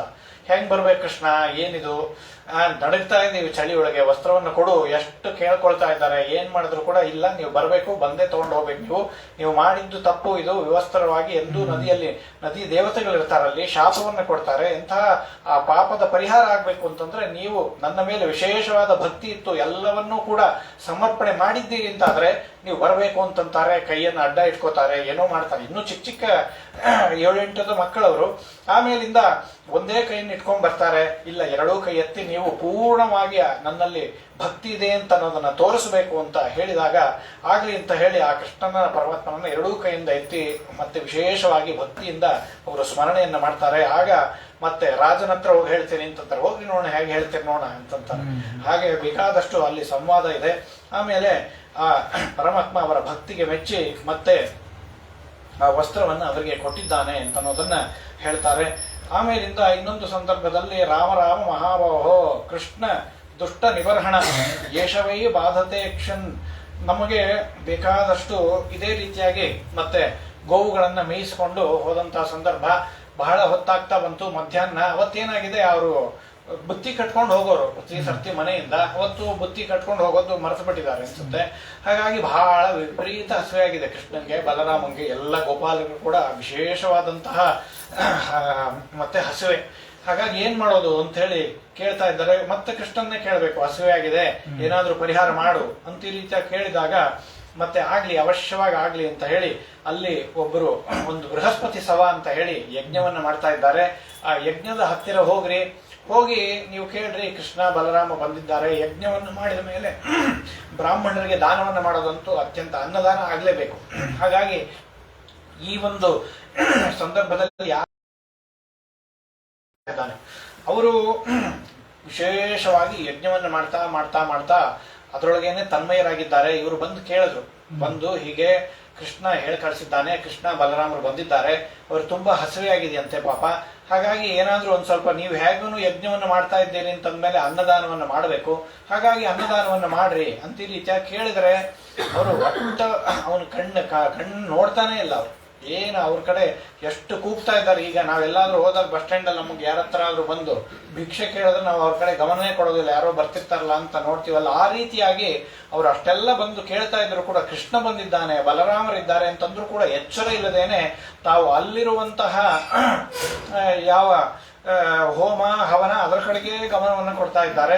ಅಂತಹ ಸಂದರ್ಭದಲ್ಲಿ ಅಂದ್ರೆ ನಮ್ಮಲ್ಲೂ ಕೂಡ ಈ ರೀತಿಯಾಗಿ ಅನೇಕ ಸಂದರ್ಭಗಳಲ್ಲಿ ಈ ರೀತಿಯಾಗಿ ಆಗೋದುಂಟು. ಯಾರಾದ್ರೂ ನಾವೇನೋ ಪೂಜೆನ ಅನೇಕ ಘಟನೆ ಕೇಳ್ತೀವಿ ನಾವು. ಒಬ್ಬ ಅಗಸ್ತ್ಯರು ಬಂದಂತಹ ಸಂದರ್ಭದಲ್ಲಿ ಇದರಲ್ಲಿ ಅಷ್ಟಮ ಸ್ಕಂದದಲ್ಲಿ ಕೇಳ್ತೀವಲ್ಲ, ಅವು ಬಂದಾಗ ಗೌರವವನ್ನು ಕೊಡದೇ ಇದ್ದಾಗ ಆನೆ ಆದಂತಹದ್ದು, ಈ ರೀತಿಯಾದಂತಹ ಬೇರೆ ಬೇರೆ ಶಾಪದಿಂದ. ಹಾಗೆ ನಾವು ಬ್ರಾಹ್ಮಣರು ಯಾರಾದ್ರೂ ಬಂದ್ರು ಅಂತಂದ್ರೆ ನಾವು ಏನೋ ಪೂಜೆಯನ್ನೋ ಪುನಸ್ಕಾರವನ್ನೋ ಅಥವಾ ಏನೋ ಮಾಡ್ತಾ ಇದ್ರು ಕೂಡ ದೇವರ ಪೂಜೆಯನ್ನೇ ಮಾಡ್ತಾ ಇದ್ರು. ವಿಶೇಷವಾಗಿ ಅಂದ್ರೆ ಮೂರ್ತಿಯಲ್ಲಿ ಇರೋದಕ್ಕಿಂತ ವಿಶೇಷವಾದ ಸನ್ನಿಧಾನ ಬ್ರಾಹ್ಮಣರಲ್ಲಿರುತ್ತೆ, ಚೇತನ ಪ್ರತಿಮಾ. ಹಾಗಾಗಿ ಅವ್ರು ಬಂದ್ರು ಅಂದ ತಕ್ಷಣ ಅವರನ್ನ ಬಂದು ಅವರಿಗೆ ಯಥೋಚಿತವಾದ ಆಸನ ಇತ್ಯಾದಿ ಕೊಟ್ಟು ಅವ್ರಿಗೆ ಗೌರವನ್ನ ಮಾಡುವಂಥದ್ದು ಅತ್ಯಂತ ಅವಶ್ಯಕ. ಅದು ಬಿಟ್ಟು ನಾವು ಪೂಜೆ ಮಾಡ್ತಾ ಇದೀವಿ ಬಂದ್ರೆ ಬರ್ಲಿ ಅಂತ ಹೇಳಿ ಮಾಡಿದ್ರೆ ಅತ್ಯಂತ ಘೋರವಾಗಿರ್ತಕ್ಕಂಥ ಪಾಪ. ನಾವಂತೂ ನಮ್ಮ ಗುರುಗಳು ಸ್ವಾಮಿಗಳಂತೂ ಯಾವಾಗ್ಲೂ ಮಡಿನೇ. ಇನ್ನು ಅತಿ ಜ್ಞಾನಿಗಳು ಯಾರಾದ್ರೂ ಬಂದ್ರು ಅಂತಂದ್ರೆ ನಾವು ಅವರಿಂದ ಏನಾದ್ರೂ ವಿದ್ಯೋಪದೇಶವನ್ನು ಪಡೆದಿದ್ವಿ ಅಂತಾಗಿದ್ರೆ ವಿಶೇಷವಾಗಿ ಆ ಜ್ಞಾನಿಗಳು ಬಂದಾಗ ಹಾಗೇ ಮುಟ್ಟಿ ಅವ್ರಿಗೆ ಪಾದ ನಮಸ್ಕಾರ ಮಾಡಿ ಮತ್ತೆ ಸ್ನಾನ ಮಾಡದೆ ಹೋಗಿ ಆ ಪೂಜೆಯನ್ನು ಮಾಡಬೇಕು ಅಂತಿದೆ. ಅವರು ಯಾವಾಗ್ಲೂ ಅಷ್ಟು ಶುದ್ಧರಾಗಿರ್ತಾರೆ, ಮಹಾಜ್ಞಾನಿಗಳು ಅಂತಾನು ಅನುಸಂಧಾನ. ಅವ್ರನ್ನ ಮುಟ್ಟಿದಾಗ ಏನಾದ್ರೂ ನಮಗೆ ಮೈಲಿಗೆ ಅಂತ ಅನ್ನಿಸ್ತು ಅಂದ್ರೆ ಆಗ ನಮ್ಗೆ ಅಶುದ್ಧಿನೇ ಹೊರತು ಇನ್ನು ಅತೀ ಹೆಚ್ಚು ನಾವು ಪವಿತ್ರರಾಗುವಂತಹ ಸಂದರ್ಭ. ಹಾಗಾಗಿ ಆ ರೀತಿಯಾಗಿ ಹಾಗಾಗಿ ಈ ಸಾಕ್ಷಾತ್ ಕೃಷ್ಣ ಪರಮಾತ್ಮ ಬಲರಾಮ ದೇವರು ಬಂದು ಹಸಿವೆ ಆಗಿದೆ ಅಂತ ಕೇಳ್ತಾ ಇದ್ರು ಕೂಡ ಅವರಿಗೆ ಆ ಕಡೆ ಗಮನವೇ ಇಲ್ಲ. ತಾವು ಇಲ್ಲಿ ಏನು ಆಹುತಿಯನ್ನು ಹಾಕ್ಬೇಕು, ಅಲ್ಲಿ ತಗೊಳ್ಳೋನ್ ಯಾರನು, ಆಹುತಿ ತಗೊಳ್ಳೋಂಥವ್ನು ಯಾರು, ಅಲ್ಲಿ ಆಹುತಿ ಅದು ಏನಾದ್ರೂ ಪ್ರಯೋಜನ ಆಗುತ್ತಾ? ಸಾಕ್ಷಾತ್ ಭಗವಂತ ಬಂದು ಕೇಳಿದಾಗ್ಲೂ ಕೂಡ ಅವರು ತಿರಸ್ಕಾರದಿಂದ ಅವರು ಮಾಡ್ತಾ ಇದ್ದಾರೆ. ಆಗ ಮತ್ತೆ ತಿರುಗಿ ವಾಪಸ್ ಬಂದ್ರು ಪಾಪ ಅತ್ಯಂತ ದುಃಖದಿಂದ. ಇಲ್ಲ ಹೋದ್ವಿ, ಅವರು ನಮ್ಮನ್ನು ಕೇರೆ ಮಾಡ್ತಾ ಇಲ್ಲ, ನಮ್ಮನ್ನು ಕೇಳಿಸ್ಕೊಳ್ತಾನೆ ಇಲ್ಲ ಅಂತ. ಅದಕ್ಕೆ ಆಯ್ತು, ಈಗ ಅವರ ಪತ್ನಿ ಇರ್ತಾನೆ, ಅಡಿಗೆ ಯಾರು ಮಾಡ್ತಿರ್ತಾರೆ ಅವ್ರನ್ನ ಹೋಗಿ ಕೇಳ್ರಿ ನೀವು. ಅವರು ಯಜ್ಞ ಯಾಗ ಮಾಡ್ತಾ ಇರೋನ್ ಕೇಳಿ ಏನ್ ಪ್ರಯೋಜನ? ಅಡಿಗೆ ಮಾಡ್ತಾ ಇರ್ತಾರಲ್ಲ ಅವ್ರನ್ನ ಕೇಳ್ರಿ. ಹೆಣ್ಣು ಮಕ್ಕಳಿಗೆ ಬಹಳ ಕರುಣೆ ಇರುತ್ತೆ, ಅತ್ಯಂತ ಪ್ರೀತಿಯಿಂದ ಅವರು ನಿಮಗೆ ಎಲ್ಲ ವ್ಯವಸ್ಥೆಯನ್ನು ಮಾಡ್ತಾರೆ ಅಂತ ಹೇಳಿ ಮತ್ತೆ ಅಲ್ಲಿ ಹೋಗಿ ಮತ್ತೆ ಇದೇ ರೀತಿಯಾಗಿ ಹೇಳಿದ್ರು ಕೃಷ್ಣ ಬಲರಾಮರಿಗೆ ಹಸಿವೆ ಕೇಳಿದ ತಕ್ಷಣ ಖುಷಿ ಆಯ್ತು ಅವರಿಗೆ. ಓ, ಕೃಷ್ಣ ಬಲರಾಮರು ಬಂದಿದ್ದಾರೆ ಇಲ್ಲಿ ಅಂತ ಹೇಳಿ ಬಹಳ ಸಂತೋಷ ಆಗಿದೆ. ತಕ್ಷಣದಲ್ಲಿ ಏನಲ್ಲಿತ್ತೋ ಭಕ್ಷ್ಯ ಭೋಜ್ಯಗಳು, ಶುದ್ಧವಾದ ಪಾತ್ರೆ, ಅದರಿಂದ ತೆಗೆದುಕೊಂಡು ಎಲ್ಲ ಓಡಿ ಓಡಿ ಓಡಿ ಓಡಿ ಬರ್ತಾ ಇದ್ದಾರೆ. ಅಭಿಶಸ್ತ್ರು ಪ್ರಿಯಂ ಸರ್ವಾಹ ಸಮುದ್ರಮಿವ ನಿಮ್ನಗಾಹ. ಸಮುದ್ರಕ್ಕೆ ನದಿಗಳ ಬಂದು ಹೇಗೆ ಸೇರ್ಕೊಳುತ್ತೋ ಹಾಗೆ ಅಷ್ಟೊಂದು ವೇಗವಾಗಿ ಬಂದು ಆ ಕೃಷ್ಣನ ಸೇವೆಯನ್ನ, ಬಲರಾಮ ಸೇವೆಯನ್ನ ಮಾಡಬೇಕು ಅಂತ ಹೇಳಿ ಅವರು ಬರ್ತಾ ಇದ್ದಾರೆ. ಆ ಗಂಡಂದರು ಹೋಗ್ತಾ ಇರೋದು ನೋಡಿ ತಡಿತಾ ಇದ್ದಾರೆ ಅವರು. ಅಷ್ಟಾಗಿನು ಎಲ್ಲಿ ಹೋಗ್ತಾ ಇದ್ದೀರಿ, ನಿಂತ್ಕೊಳ್ರಿ ಇಲ್ಲಿ, ನಮ್ಗೀಗ ಪೂರ್ಣಾಹುತಿಗೆ ಸಮಯ ಆಯ್ತು, ಹಾಗಾಯ್ತು ಹೀಗಾಯ್ತು, ಇಲ್ಲಿ ನೈವೇದ್ಯ ಆಗ್ಬೇಕು, ಹಾಗೆ ಹೇಗೆ ಅಂತ ಹೇಳಿ ತಡಿತಾ ಇದ್ದಾರೆ. ಅಷ್ಟು ತಡೆದ್ರೂ ಕೂಡ ಅವ್ರು ಯಾರೂ ಕೇರೆ ಮಾಡಲಿಲ್ಲ. ಕೇರ್ ಮಾಡದೇನೆ ಬಂದು ನಿಷಿಧ್ಯಮಾನಾಹ ಪತಿಭಿಹಿ ಭ್ರಾತೃಭಿರ್ ಬಂಧುಭಿ ಸುತೈಹಿ, ಮಕ್ಕಳು ಬಂಧುಗಳು ಎಲ್ಲ ತಡಿತಾ ಇದ್ದಾರೆ. ಆದರೂ ಕೂಡ ಅವರು ಅದನ್ನು ಯಾವುದನ್ನು ಕೂಡ ಲಕ್ಷ್ಯ ಕೊಡದೇನೆ ಬಂದು ಆ ಪರಮಾತ್ಮನಿಗೆ ಅದನ್ನು ಸಮರ್ಪಣೆ ಮಾಡಬೇಕು ಅಂತ ಹೇಳಿ ಬಂದು ಎಲ್ಲವನ್ನು ಕೂಡ ಕೊಡ್ತಾ ಇದ್ದಾರೆ. ಪ್ರಾಣ ಬುದ್ಧಿ ಮನಃಾತ್ಮ ದಾರ ಅಪತ್ಯ ಧನಾದಯ ಯತ್ಸಂಪರ್ಕ ಪ್ರಿಯ ಆಸಂ ತತಃ ಕೋ ನ್ವಪರ ಪ್ರಿಯ. ನಮಗೆ ನಮ್ಮ ಮೇಲೆ ಅಂದ್ರೆ ನಾವು ಹೆಂಡತಿಯನ್ನ ಪ್ರೀತಿಸ್ತೀವಿ, ಮನೆಯನ್ನ ಪ್ರೀತಿಸ್ತೀವಿ, ಅಥವಾ ಬಂಧು ಬಾಂಧವರನ್ನ ಪ್ರೀತಿಸ್ತೀವಿ. ಅದು ಯಾರು ಆ ಪರಮಾತ್ಮ ಅವರಲ್ಲಿ ಇದ್ದಾನೆ ಅಂತ ಅನ್ನೋದಕ್ಕೋಸ್ಕರವಾಗಿ ಪ್ರೀತಿನೇ ಹೊರತು ಅಲ್ಲಿ ಇಲ್ಲ ಅಂತಂದ್ರೆ ಒಬ್ಬರಿಗೊಬ್ಬರಿಗೆ ಪ್ರೀತಿ ಏನು ಇರೋದೇ ಇಲ್ಲ. ಯತ್ ಸಂಪರ್ಕ ಪ್ರಿಯ ತತಕ್ಕೋನ್ ಅವರ ಪ್ರಿಯ. ಹಾಗಾಗಿ ಯಾರನ್ನೇ ನಾವು ನಮ್ಮ ಮಗನನ್ನು ಪ್ರೀತಿಸಬೇಕಾಗಿದ್ರು ಅಲ್ಲಿ ಭಗವಂತ ಇದ್ದಾನೆ, ಅವನು ಹೋದ ಅಂತಂದ್ರೆ ಮುಗೀತು. ಅವನ ಮೇಲೆ ಎಲ್ಲಿ ಪ್ರೀತಿ ಬರುತ್ತೆ, ತಗೊಂಡು ಹೋಗೇ ಬಿಡ್ತಾರೆ. ಹಾಗಾಗಿ ಯಾರ ಮೇಲೆ ಪ್ರೀತಿ ಇತ್ತು ಅಂತಂದ್ರೆ ಅಲ್ಲಿ ಪರಮಾತ್ಮನ ಸನ್ನಿಧಾನ ಇರುತ್ತೆ ಅಂತ ಅನ್ನೋದಕ್ಕೋಸ್ಕರವಾಗಿ ಹೊರತು ಇನ್ಯಾವುದು ಕೂಡ. ಹಾಗಾಗಿ ಯಾವ ಸಂಪರ್ಕದಿಂದ ಅವರೆಲ್ಲರೂ ಕೂಡ ನಮಗೆ ಪ್ರಿಯರು ಅಂತ ಅನ್ನಿಸ್ಕೊಳ್ತಾರೋ ಅಂತಹ ಪರಮಾತ್ಮ ಅಂತ ಹೇಳಿ ಬೇಕಾದಷ್ಟು ಅವರೆಲ್ಲರೂ ಕೂಡ ಸ್ತೋತ್ರವನ್ನ ಮಾಡ್ತಾ ಇದ್ದಾರೆ. ಸ್ವಾಗತಂ, ಆ ಪರಮಾತ್ಮ ಬಂದವರಿಗೆ ಸ್ವಾಗತವನ್ನು ಮಾಡಿದ. ಇವರೆಲ್ಲರೂ ಕೂಡ ವಿಶೇಷವಾಗಿ ಆ ಯಜ್ಞ ಪತ್ನಿಯರು, ಆ ಬ್ರಾಹ್ಮಣನ ಪತ್ನಿಯರೆಲ್ಲರೂ ಕೂಡ ಮತ್ತೆ ವಿಶೇಷವಾಗಿ ಸ್ತೋತ್ರವನ್ನು ಮಾಡ್ತಾ ಇದ್ದಾರೆ. ಗೃಹಂತಿ ನೋ ನಪತಯ. ಸರಿ ಆಯ್ತಲ್ಲ, ನೀವೆಲ್ಲ ಕೊಟ್ಟಿದ್ದೀರಿ, ಈಗ ಸರಿ ನೀವು ಹೋಗ್ರಿ ಅಂದಾಗ ಅವ್ರು ಹೇಳ್ತಾರೆ, ನಾನು ಹೋದ್ರೆ ಇನ್ ಬಿಡ್ತಾರ ಅವ್ರನ್ನೆಲ್ಲ ಧಿಕ್ಕಾರ ಮಾಡ್ಕೊಂಡ್ ಬಂದಿದ್ದೀವಿ. ಈಗ ನನ್ನ ಗಂಡ ಬಂದು ಬಾಂಧವ್ರನ್ನೆಲ್ಲ ಕೂತ್ಕೊಂಡು ಹೋದ ತಕ್ಷಣ ಕೋಲ್ ಹಿಡ್ಕೊಂಡು ಕಾಯ್ತಾ ಇರ್ತಾರೆ, ಅಲ್ಲಿ ಹಾಕಿ ಬಾರಿಸ್ತಾರೆ ನಮಗೆ ಅಂತ. ನಮಗಂತೂ ಇನ್ನು ಹೋಗಕ್ಕೆ ಭಯ ಇದೆ ಅಂತ ಹೇಳಿ ಗೃಹಂತಿನೋನ ಪತಯ ಪಿತರೋ ಸುತಾವ, ನಮ್ಮನ್ನು ಸೇರ್ಸೋದೇ ಇಲ್ಲ, ಅವ್ರು ಮನೆ ಬಿಟ್ಟು ಓಡಿಸ್ತಾರೆ ಅಂತ ಈ ರೀತಿಯಾಗಿ ಪಾಪ ಅತ್ಯಂತ ಭಯದಿಂದ ಕೃಷ್ಣನ್ ಕೇಳ್ತಾ ಇದ್ದಾರೆ. ಅದಕ್ಕಂದ್ರು ಪತಯೋ ನಾಭ್ಯಸು, ನಾನು ಎಲ್ಲರನ್ನ ಮನಸ್ಸಿನಲ್ಲಿ ಕಂಟ್ರೋಲ್ ಮಾಡೋನೇ ನಾನು. ಯಾರ ಕಾಮ ಕ್ರೋಧ ಲೋಭ ಮೋಹ ಮದ ಮತ್ಸರ ಎಲ್ಲ ಬರೋದು ಕೂಡ ನನ್ನ ಇಚ್ಛೆಯಿಂದಲೇನೆ. ನೀವೇನು ವಿಚಾರ ಮಾಡಬೇಡ್ರಿ, ನಿನ್ನನ್ನು ಮತ್ತೆ ಅದೇ ಪ್ರೀತಿಯಿಂದ ಅವರು ಸ್ವಾಗತಿಸುವಂತೆ ನಾನು ಅವರಿಗೆ ಮನಸ್ಸಿಗೆ ಪ್ರೇರಣೆಯನ್ನು ಮಾಡ್ತೇನೆ, ನೀವು ಹೋಗ್ಬೋದು ಅಂತ ಈ ರೀತಿಯಾಗಿ ಹೇಳಿದ್ದಾರೆ. ಆ ಭರವಸೆಯನ್ನ ಕೊಟ್ಟ ಮೇಲೆ ಆಗ್ಲಿ ಅಂತ ಹೇಳಿ ಅವರೆಲ್ಲರೂ ಹೋಗ್ತಾ ಇದ್ದಾರೆ. ಅಷ್ಟರೊಳಗೆ ಏನಾಗಿದೆ ಅಂತಂದ್ರೆ ಆ ಒಬ್ಬಳನ್ ಮಾತ್ರ ಅವ್ರ ಗಂಡ ಬಿಡ್ಲೇ ಇಲ್ಲ. ಬೇಕಾದಾಗ್ಲಿ ಎಲ್ಲರೂ ಪಾಪ ಹೆಣ್ಮಕ್ಳು ಹೋಗ್ತಾ ಇದ್ದಾರೆ ಅಡಿಗೆ ಪಾತ್ರೆ ತಗೊಂಡು, ತಾನು ಹೋಗ್ಬೇಕು ಅಂತ ನೋಡಿದ್ರೆ ತಡೆದು ನಿಲ್ಸೇ ಬಿಟ್ಟ. ಒಟ್ಟಿಗೆ ಸರ್ವತಾ ಹೋಗ್ಬೇಡ ಅಂತ ಹೇಳಿ ಅಲ್ಲೇ ವಾಗ್ಲಲ್ಲಿ ನಿಂತು ಬಿಟ್ಟಿದ್ದಾನೆ.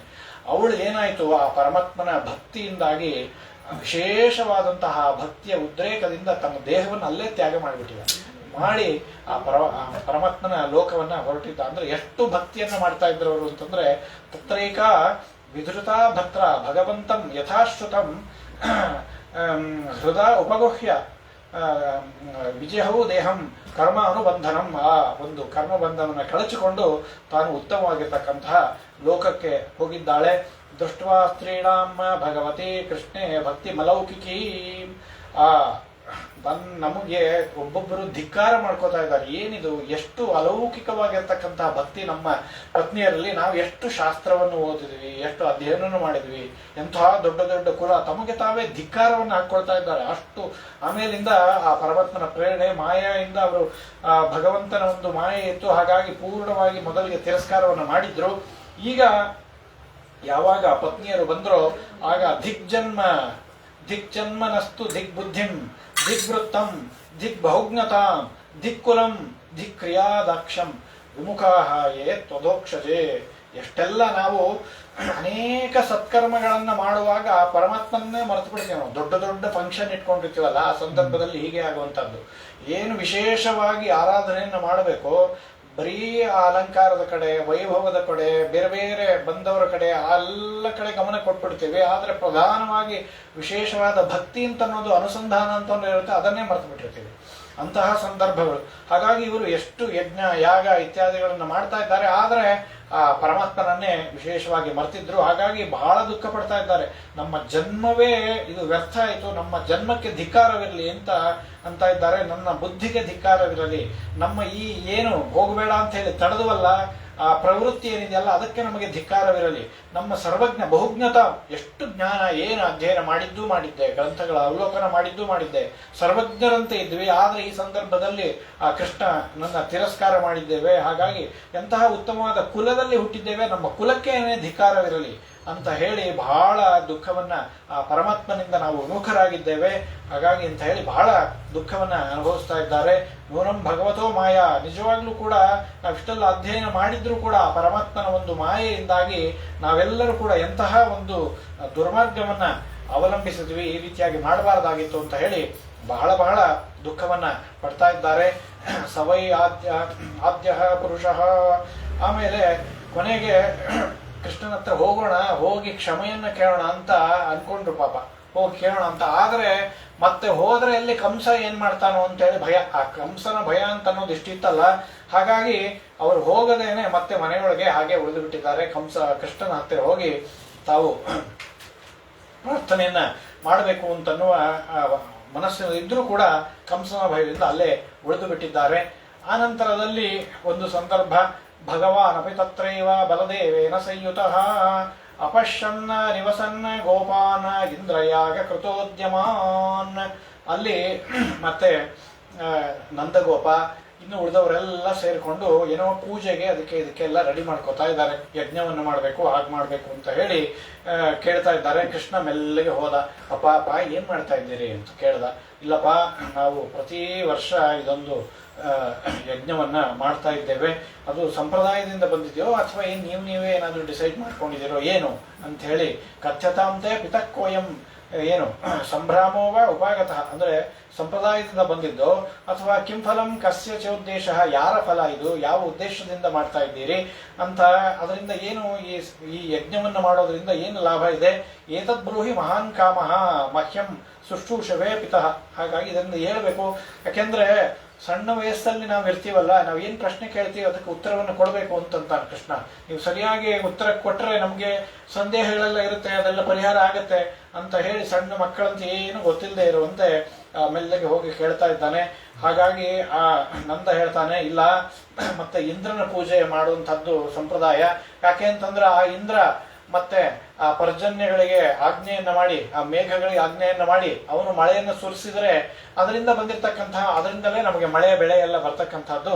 ಹಾಗಾಗಿ ಆ ಏನು ಬೆಳೆ ಬಂದಿರುತ್ತೆ ಅದನ್ನ ಅವನಿಗೆ ನಾವು ಮತ್ತೆ ಸಮರ್ಪಣೆಯನ್ನ ಮಾಡಬೇಕು. ಹಾಗಾಗಿ ನಾವು ಆ ಇಂದ್ರನ ಕುರಿತು ನಾವು ಯಾಗವನ್ನ ಮಾಡ್ತಾ ಇದ್ದೇವೆ ಅಂತ ಈ ರೀತಿಯಾಗಿ ಹೇಳಿದಾಗ, ಕರ್ಮಣ ಜಾಯತೆ ಜಂತು ಕರ್ಮಣ ಇವ ಪ್ರಲೀಯತೆ ಸುಖಂ ದುಃಖಂ ಭಯಂ ಮೋಕ್ಷಂ ಕರ್ಮ.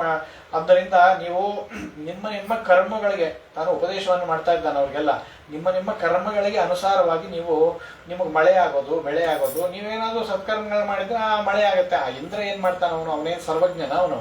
ಹಾಗಾಗಿ ಅದೆಲ್ಲ ಏನು ಇಲ್ಲ, ಇಂದ್ರ ಇಲ್ಲ ಪಿಂದ್ರ ಇಲ್ಲ, ಏನು ಮಾಡೋಂತ ಇಲ್ಲ ಅಂತ ಹೇಳಿ ಬೇಕಾದಷ್ಟು ಅವರಿಗೆ ಉಪದೇಶವನ್ನು ಮಾಡ್ತಾ ಇದ್ದಾನೆ. ಹಾಗಾಗಿ ನಾವೊಂದು ಮಾತು ಹೇಳ್ತೇನೆ ಕೇಳ್ರಿ. ನಾವು ಇಲ್ಲಿ ಇರ್ತಕ್ಕಂಥದ್ದೇನು, ಇಲ್ಲಿ ಬೆಟ್ಟಗಳು ಗುಡ್ಡಗಳು, ಇಲ್ಲೆಲ್ಲ ಬೇಕಾದಷ್ಟು ಗಿಡಗಳಿದೆ, ಅಲ್ಲಿರ್ತಕ್ಕಂಥ ಹಣ್ಣನ್ನ ತಗೊಳ್ತೀವಿ. ಹಾಗೂ ಇಲ್ಲೇ ಸುತ್ತಮುತ್ತಲೂ ಎಲ್ಲರ ಬ್ರಾಹ್ಮಣರಿದ್ದಾರೆ, ಅವರ ಆಶೀರ್ವಾದ ಇದ್ರೆ ಸಾಕು ನಮಗೆ. ಈ ಯಾವ ಇಂದ್ರನ ಯಜ್ಞ ಏನ್ ಮಾಡೋದಿದೆ? ಅಲ್ಲಿ ಹೋಗ್ತೀವಿ, ಹಣ್ಣು ಕೊಡುತ್ತೆ, ಆ ನದಿ ನೀರು ಕೊಡುತ್ತೆ ನಮಗೆ. ಇಲ್ಲಿದ್ದಂತಹ ಪ್ರಕೃತಿಯ ಪೂಜೆಯನ್ನು ಮಾಡ್ಬೇಕು ನೀವು.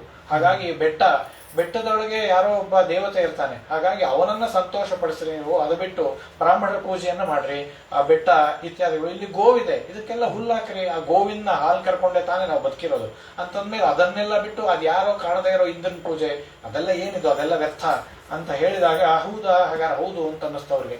ಆದ್ರೂ ಕೂಡ ಭಯ ಅವ್ರಿಗೆ.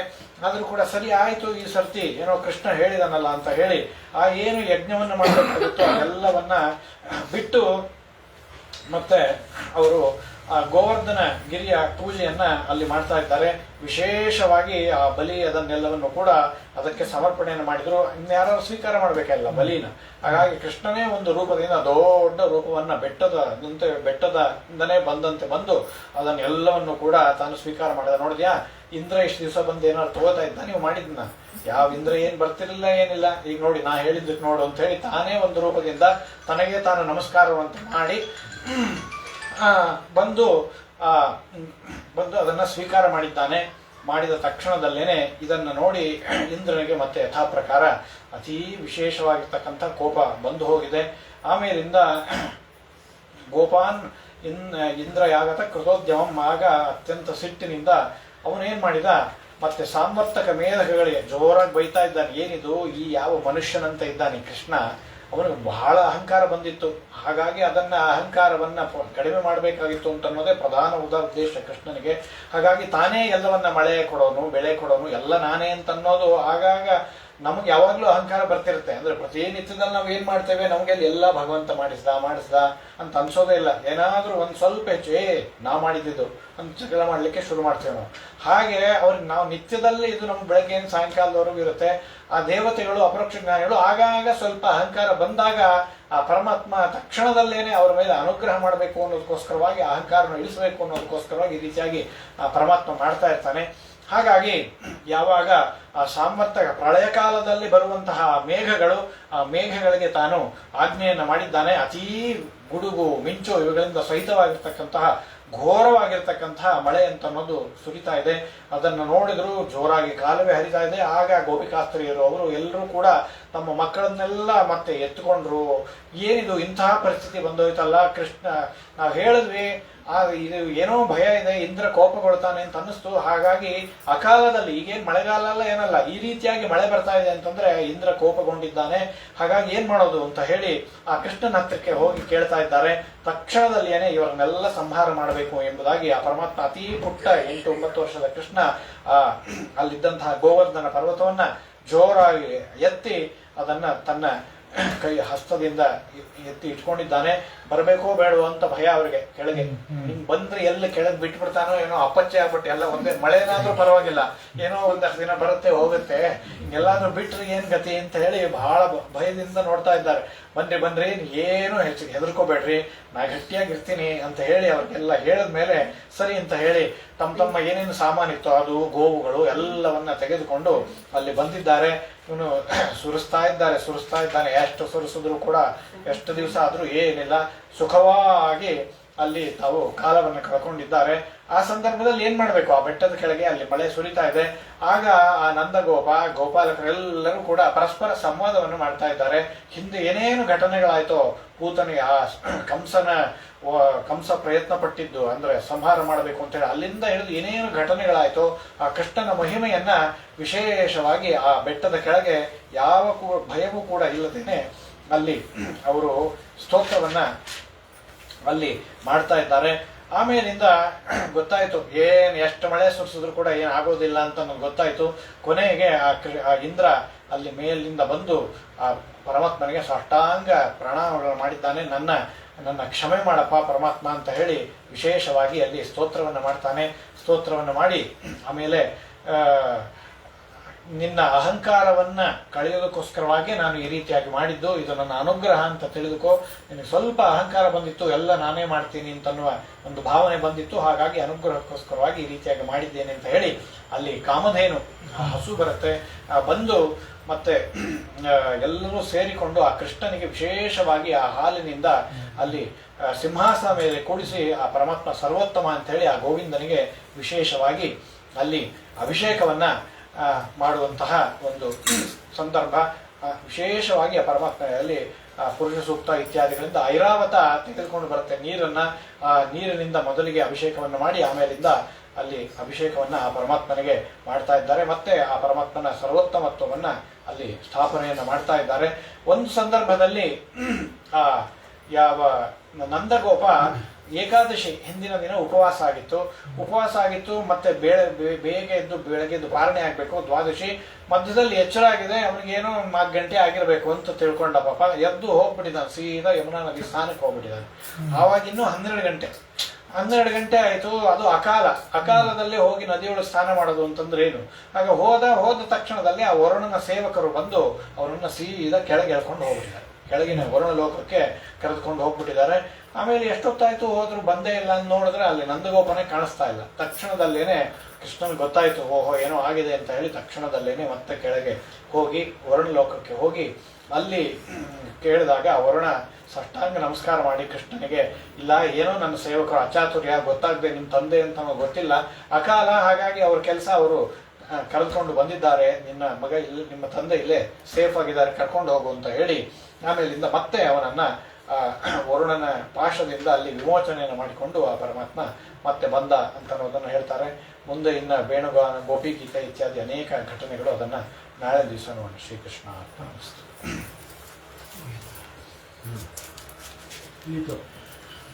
ಜಂಡಿ ತಗೊಂಡು ಅಮ್ಮ ಕೊಡ್ತಾರೆ.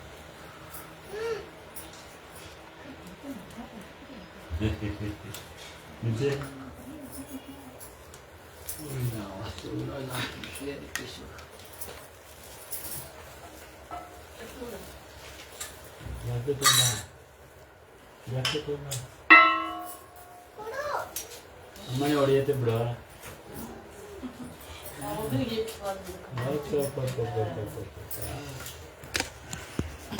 ಅಮ್ಮ ತಂದ್ಕೊಳ್ಬೇಕು, ಬರ್ತಿಲ್ಲ.